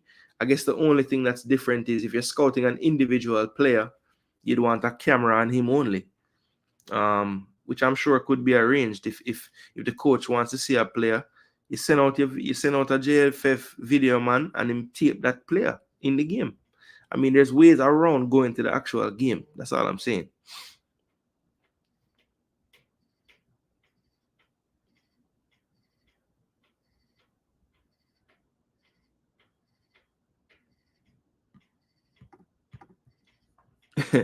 Lance say I can only use basket to carry water for so long when I am faced with the little that goes in the drum, even while water is being taken from the same drum. But I tell you.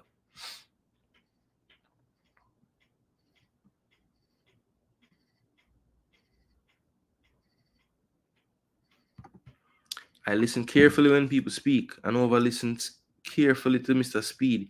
He loves football, but he's a part of the problem 100%. Wow. Sir P speak. Speid is not that guy. Go with God, Grim. All the best on your future endeavors. Lansley taking the pastoral high road, as he should. I doubt this new coach will place emphasis on JPL like Grim and his staff.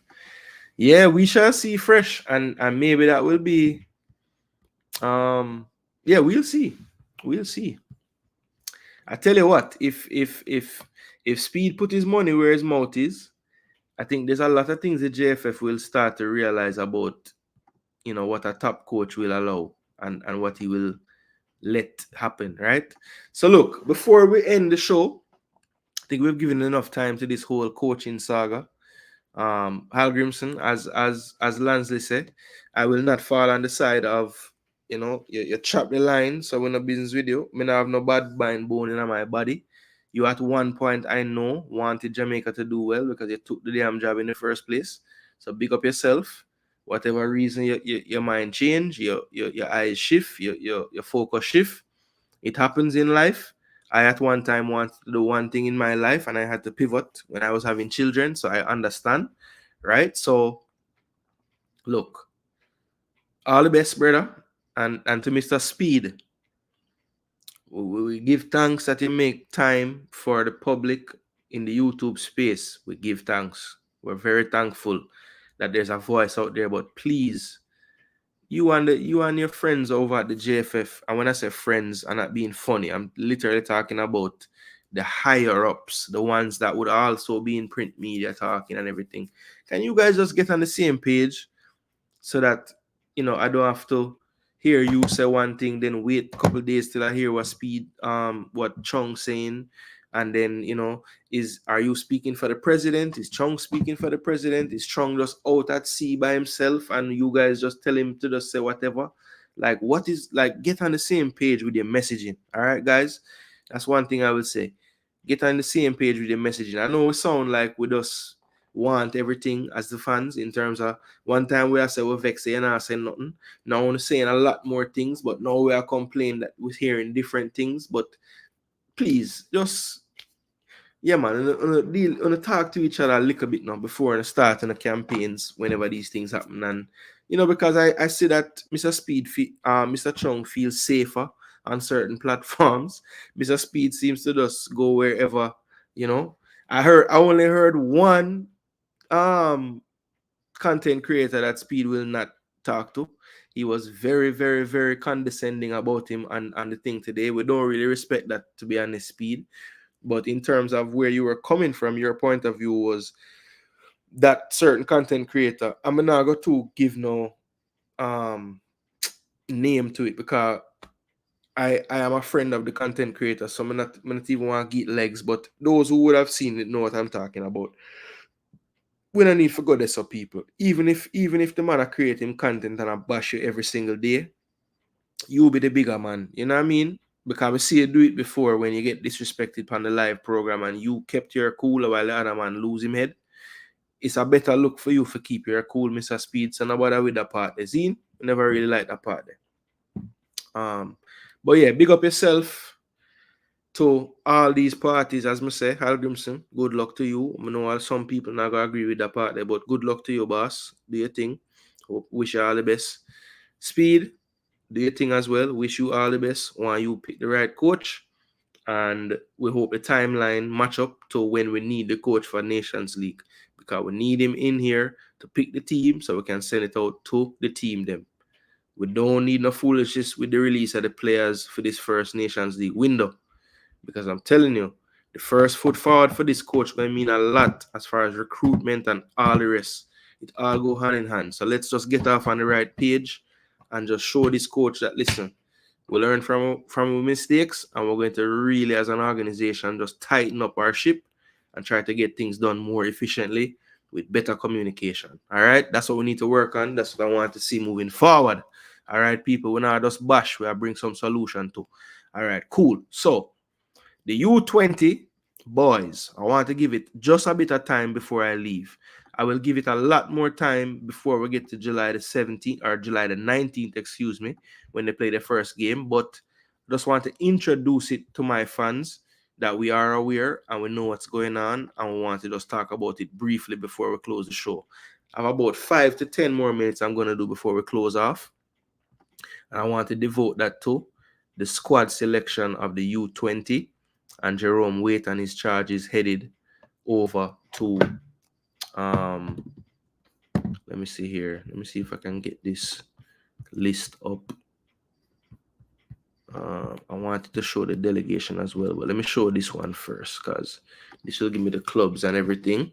All right, so this is the Reggae Boys squad. I don't know. Can I make this bigger? Tiffany Cameron, big up.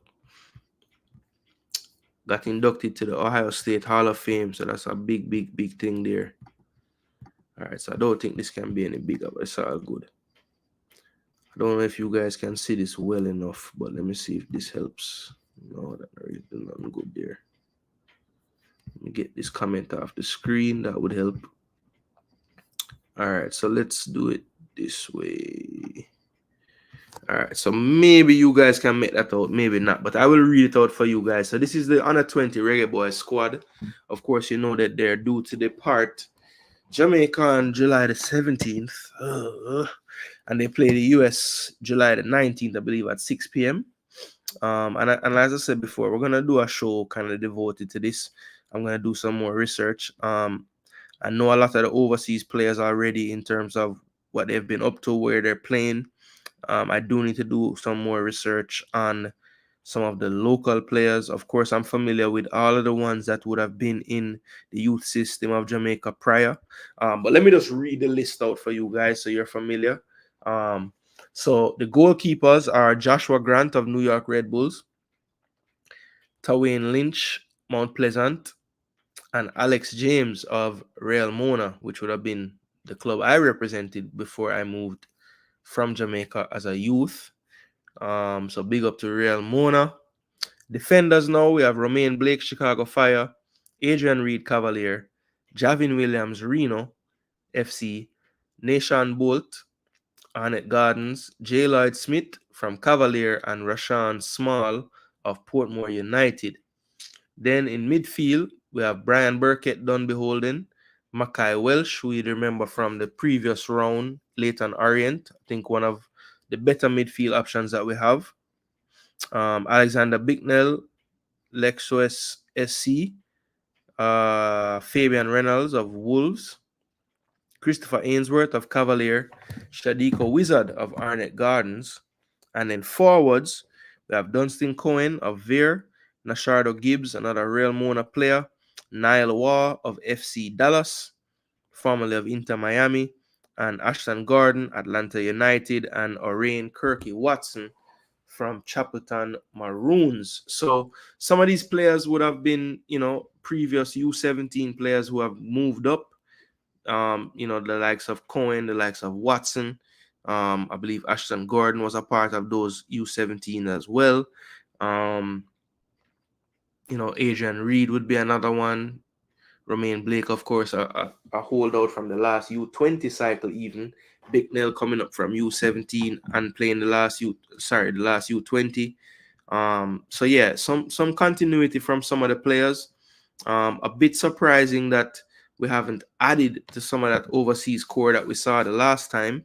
And there was quite a bit of change from John Wall's local players to Jerome Waite's local players. So, for me, look, so many times when we go into these youth level qualifiers, we look at the other teams and how they have been prepared, and then we compare that to Jamaica, and it is night and day, right? It's night and day. And when you add to the preparation factor that our players for the most part typically are not at a professional level at the U20 level, when a lot of the teams that they're facing will have a lot of players playing high amounts of minutes at a professional level.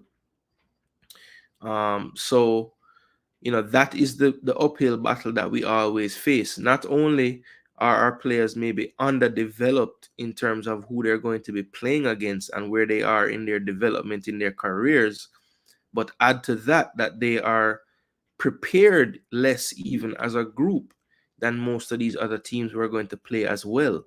So it's like, for Jamaica to get through these competitions and actually qualify is nothing short of a miracle, the way we go about getting prepared for these things, right? And while I understand that a part of the reason why Wall would have been removed would have been conflict, because of course the Copa America just ended. If John Wall was still the coach, he probably wouldn't have been able to devote any time to the Copa America if he was taking the U20 job seriously. But the lack of news that we've seen out of this U20 camp has been alarming, right? I mean, look, I'm not on the ground, so I wouldn't be able to know when training camps are held, who is training, whatever. But why hasn't the JFF been putting out anything about this team? I mean, I'm looking at their Instagram, right? I'm on JFF's Instagram, which you guys can see. And I'm going through the posts. There's been absolutely nothing, not even, they're at the Horace Burrell Center this morning training. Look at the boys going through their paces, like nothing. So I'm sure somebody in the comment section that lives in Jamaica is gonna come tell me, nonsense you're talking, Gooner. This team been training since whatever. Well, why can't we see it? Why can't we hear anything about it? Have they even played up JPL team? Like, what have they done to get prepared for this tournament? And I heard it was brought up prior to Speid leaving on Cranky Show again, and I keep bringing up Cranky Show, but again, I have to respect Cranky for that content today. I thought it was a great interview as usual, and I thought it was fair and balanced enough to where Speid spoke very candidly and openly when he could, and I learned a lot because of the atmosphere that Cranky created for Speid. But yeah, he did mention, because Cranky did not Cranky, but I think I'm trying to remember who called in. I want to say it was Parish Council who called in, and he asked about the reason for them leaving on the 17th to go to Mexico to play a game in high altitude against the US on the 19th, who is probably one of the favorites for the overall tournament. So wouldn't be able to get acclimatized, wouldn't be there for very long. The team is kind of underprepared as well in terms of preparation, game preparation with this coach. They've never played under this coach before. So there's a lot of variables that aren't really working in our favor. And Mr. Speid said basically, look, it has to do with the lack of travel in the Caribbean. It has to do with, if they didn't go the day they're going, it would have to be the week before. JFF can't afford to put the players up so long. Potentially, the time frame that they're going is when the competition will be covering the cost of the rooms and stuff of that nature. So, like, those are the reasons why Jamaica has to fly in the day before, because, and for me, these are the type of things where I bet you that regardless of what kind of team is picked for the U17s, whether they travel one day before the same day, I guarantee you that team will have better results than this U20 team, because they have been extremely open and transparent in everything they have been doing. When they have camps overseas, we know. When they have a camp at home, we see the posts. We see them playing practice matches. We see them doing video sessions. We are abreast of what's going on. We see what's going on. Now, if they are so comfortable to show us all these things, that means that they feel strongly about what they're doing. I am of the mind that the reason why it's been so hush and we haven't seen so much about this team is because the JFF is not pleased with what they've been doing, right? And it was, Parish Council was making the point that we're so focused on Hallgrimsson and so focused on this new coach that we have completely lost sight of this U20 team and what the lack of their preparation and what they've been doing. And that goes back to my point in the beginning about smoke screens and how, that's something that a tactic that the media uses when they want to hide something from you. They will make something else the big story, and everybody's talking about it when you have missed the big story right in your face because you're too busy dealing with this story that, yes, it's important, but is it really the most pressing thing? Probably right now, no, to be totally honest, because this tournament would have started and ended for the U20s, and right then would be right around the time when we're learning the new coach. So we could wait for this to happen.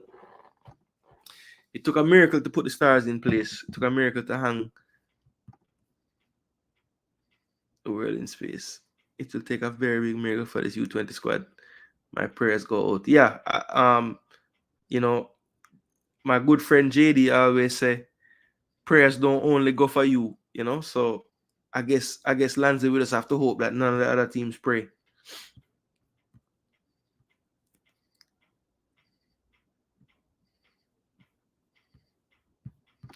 Guna, why would Grimmy go to Britain and not meet no potential Jamaican players? But I don't think he ever did that, real baller. I think he just met with Ireland around doing the things for Jamaica as well. I don't think him just go just for that because there were reports that he spoke to players. You know, he saw Greenwood, he saw what was another player he said he spoke to? I remember him saying he spoke to Hayden one time.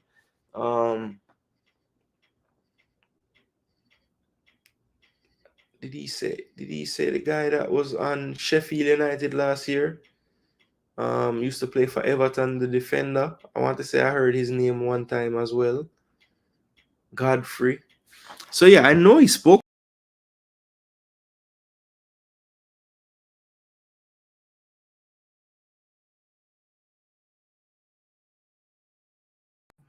Yeah, Holgate. There you go, Holgate. I don't know why I couldn't remember his name. But yeah, there were names that came up. So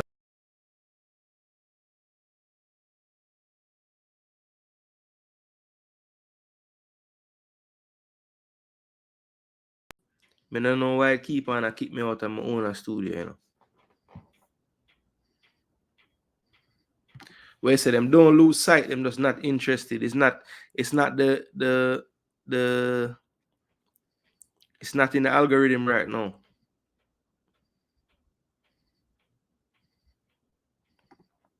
What about the man saying the only thing he liked about Jamaica was the warm weather? So real baller, you are one of them that where they take offense when the man say him can get better swim arounds over film country.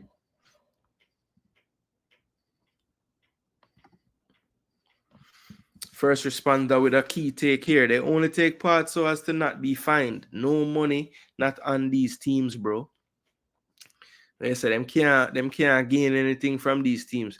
But you see, to me, first responder, this mindset is such a short-sighted mindset because listen, here's why I said this. You know that Dexter Lembikisa is our right back right now because he was pretty much going to play for our U-20 team. So he would have gotten familiar with the program from that whole time, and it was an injury why he didn't play for the last cycle. But it was that communication through that process that kind of put in his mind, yes, I want to play for the senior team. So if we had that mindset, right, if we could get a Dexter out of that U-20 cycle, right, and potentially down the road a Splat and a Casanova who would have been around those times as well, those were all a byproduct of us getting them from the youth level. So they should think more like that, as opposed to saying, "Boy, we're not gonna get no money from the youth competitions."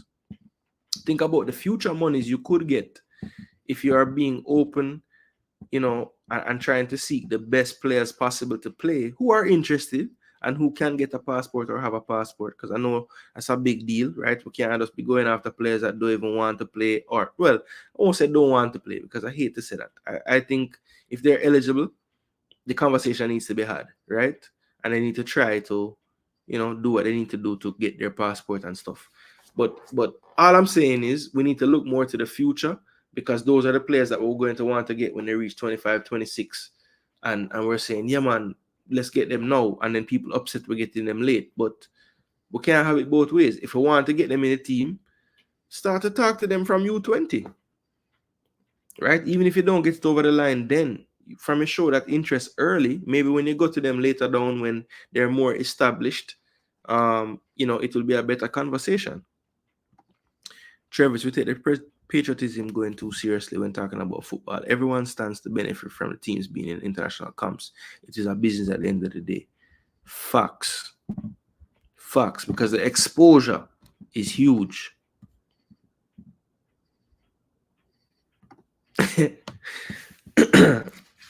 We say you're just not a good person if you don't like them things.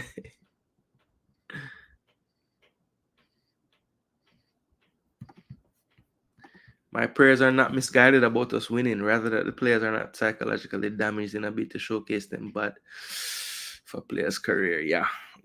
I totally understand that sentiment, dear Pastor.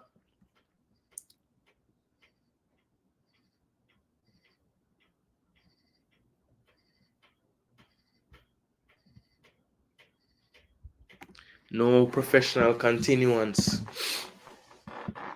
Well, look, I have to look at it in the success stories when I'm talking about this, because Dexter was a direct byproduct of the youth program recruiting him. So how many more have we not gotten because of our lackluster way we try to build these U-20 teams? Yes, some more names there. I mean, Badley Morgan struggling with injury, Clark the same. Kanaya Boyce Clark is still in our squad. Um, Zion Scarlett doing well this season in the championship. Um, fully healthy again. So yeah, these players can be used later, and they're already in the system in terms of just familiarity and having their documents and all those things. So yeah, as I said, people, this U-20 thing, it's not looking so good. As I said, I'm gonna do some more research on the players themselves. Let me just let you know the delegation who will be going as well, because I do think that information is important as well to know. So let me just look at the delegation one more time. All right, so the staff: head coach Jerome Waite, assistant coach will continue to be Rudolph Austin, who was assisting John Wall before. Goalkeeper coach is Clive Wedderburn. The kitman Tyrese Palmer, the manager, the infamous Karen Clark Lumsden. She's infamous at this point based on what we've heard about her from the Phoenix boss. The team doctor is Dr. O'Shane Grant, and the technical director / trainer is Wendell Downswell. So definitely, trying to take just what they need with this delegation, not seeing a physio, which is a bit tough. So I don't know if the doctor is going to handle that. Don't see a physio, don't see a masseuse. So let's see how the players hold up. They'll be at altitude. I believe the games are the 19th, the 22nd, and the 25th, I want to say. Maybe they get an extra day before the last one. I need to double check that. But we'll be doing a show in full on the U-20 qualifiers, or the U-20 championship, as it is called, as it is it is the function of the qualifiers, basically. That's the function of the championship, is to qualify for the World Cup, which will be in 2025. So yeah, I will have a dedicated show to this, just going through the teams. I'm going to do some research on the teams in our group as well, at least get the squad list for them so we can go through the players and see what kind of quality they have. I would probably do that for the whole tournament, just to, it's always good to see comparatively the level our players are at in their development and where they are with their club teams compared to where our opponents are and where they are at with their club teams, and just to see where we are a marker that way. Look, what I can tell you this, man, just based on the preparation or lack of it, based on the what looks like a rather hastily put together squad in terms of the names, and so much turnover from the local players who would have been in the team before to like a whole new set of them now. Yeah, just as a fan, I'm optimistic just because I usually am, because it's your team and it's your country and want them to do well. But as an analyst and someone who has seen these competitions in the past, it's not looking good, guys. It's really not looking good, and I worry about that first game in particular, knowing that that's going to be the first game for the boys at altitude against a team that I'm sure preparation-wise has run circles around us, and that's the USA. So, look, man, I wish I could come out and give you this great, glowing recommendation and tell you that it's going to be all good, but people, as Speid said earlier, the writing is on the wall, and believe me, the writing don't look so good for we. But people, if I get to them time that it is now past midnight where I am at on the East Coast. Tomorrow is another day, back on the grind, so I need to get some rest, people. Yeah, man, clean, trim up. Jason Gooner, new look Jason Gooner, let the people them know. Jason Gooner trim, so all them people I'm waiting for I guess it's a bit late for Claudine tonight and Claudia and AM Henry, but more get the female perspective. But it really don't matter, to be honest, people, because the one female perspective that really and truly matter don't give me the vote of confidence and approval. So big up on yourself. Jason Gooner TV had a wonderful, enjoyable show again. Very, very glad that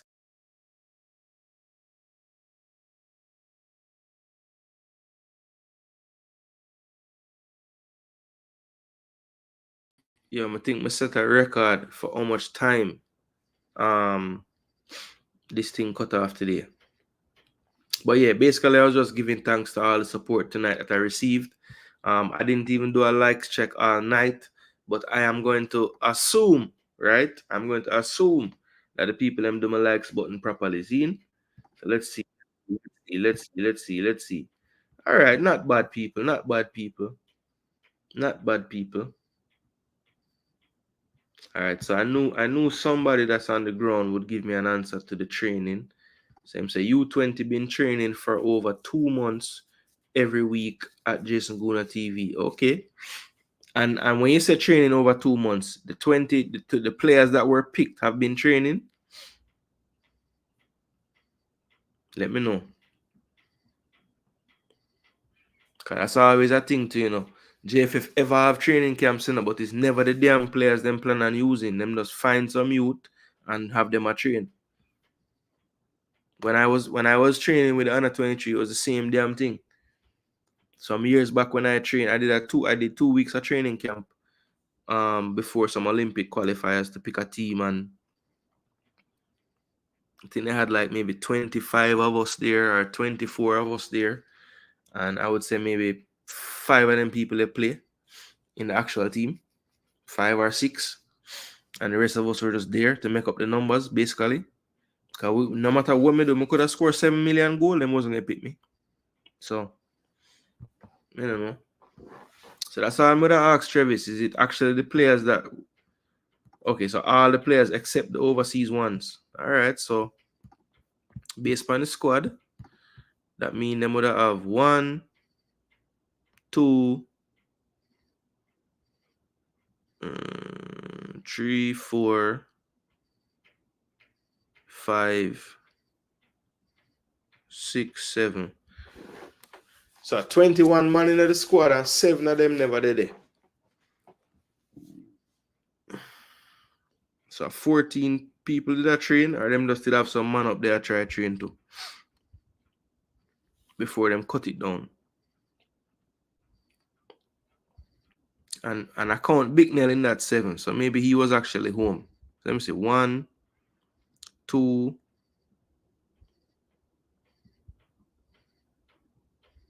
3, 4, 5, 6. Yeah, so without Big Nell is 6. Because we know Blake would have been playing his MLS next season right now. All the US guys had season going on, so they couldn't have been here. So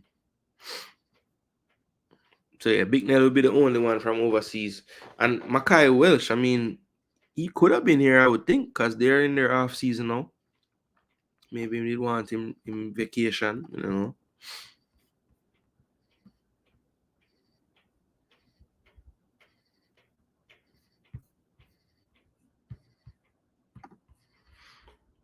All right, people. But yeah, them time there. You don't know. Big up all the people that must show them love tonight and check in. Yeah, man, we never get a super chat this evening, but we still give thanks for all the views, all the likes, all the shares. Yeah, man, big up to Real Baller, Fresh God, MF, O'Neill, Potter, Lansley, Blake. Big support tonight as well with the comments. Fresh God as always. Real Baller out and about in the comments tonight. First responder. Big up yourself. Yeah, man, and to all others, Travis, of course, big up yourself. And to all others in the building from night, thanks, manners and respect. Yeah, man, as I said earlier, I'm going to get some rest now. Yeah, yeah, I'm gonna get some rest now. I'm gonna do some more research, as I said, because I am gonna do a U-20 devoted show. And as long as the time permits, I will be doing some live streams just to talk about the U-20 games. I'm hoping that they'll be on the CONCACAF Go. They usually are for these tournaments. Of course, sometimes in this region, a VPN is required, but we will see how that goes when the time comes. You know, at the very least, I will be watching it and giving you commentary live to the best of my ability. And we will have the in-game analysis and breakdowns as well. You know how we do our thing, people. So big up on yourself, manners and respect. And until next time, yo, we out of the building, people. Have a blessed evening. Respect. Like, share, and subscribe.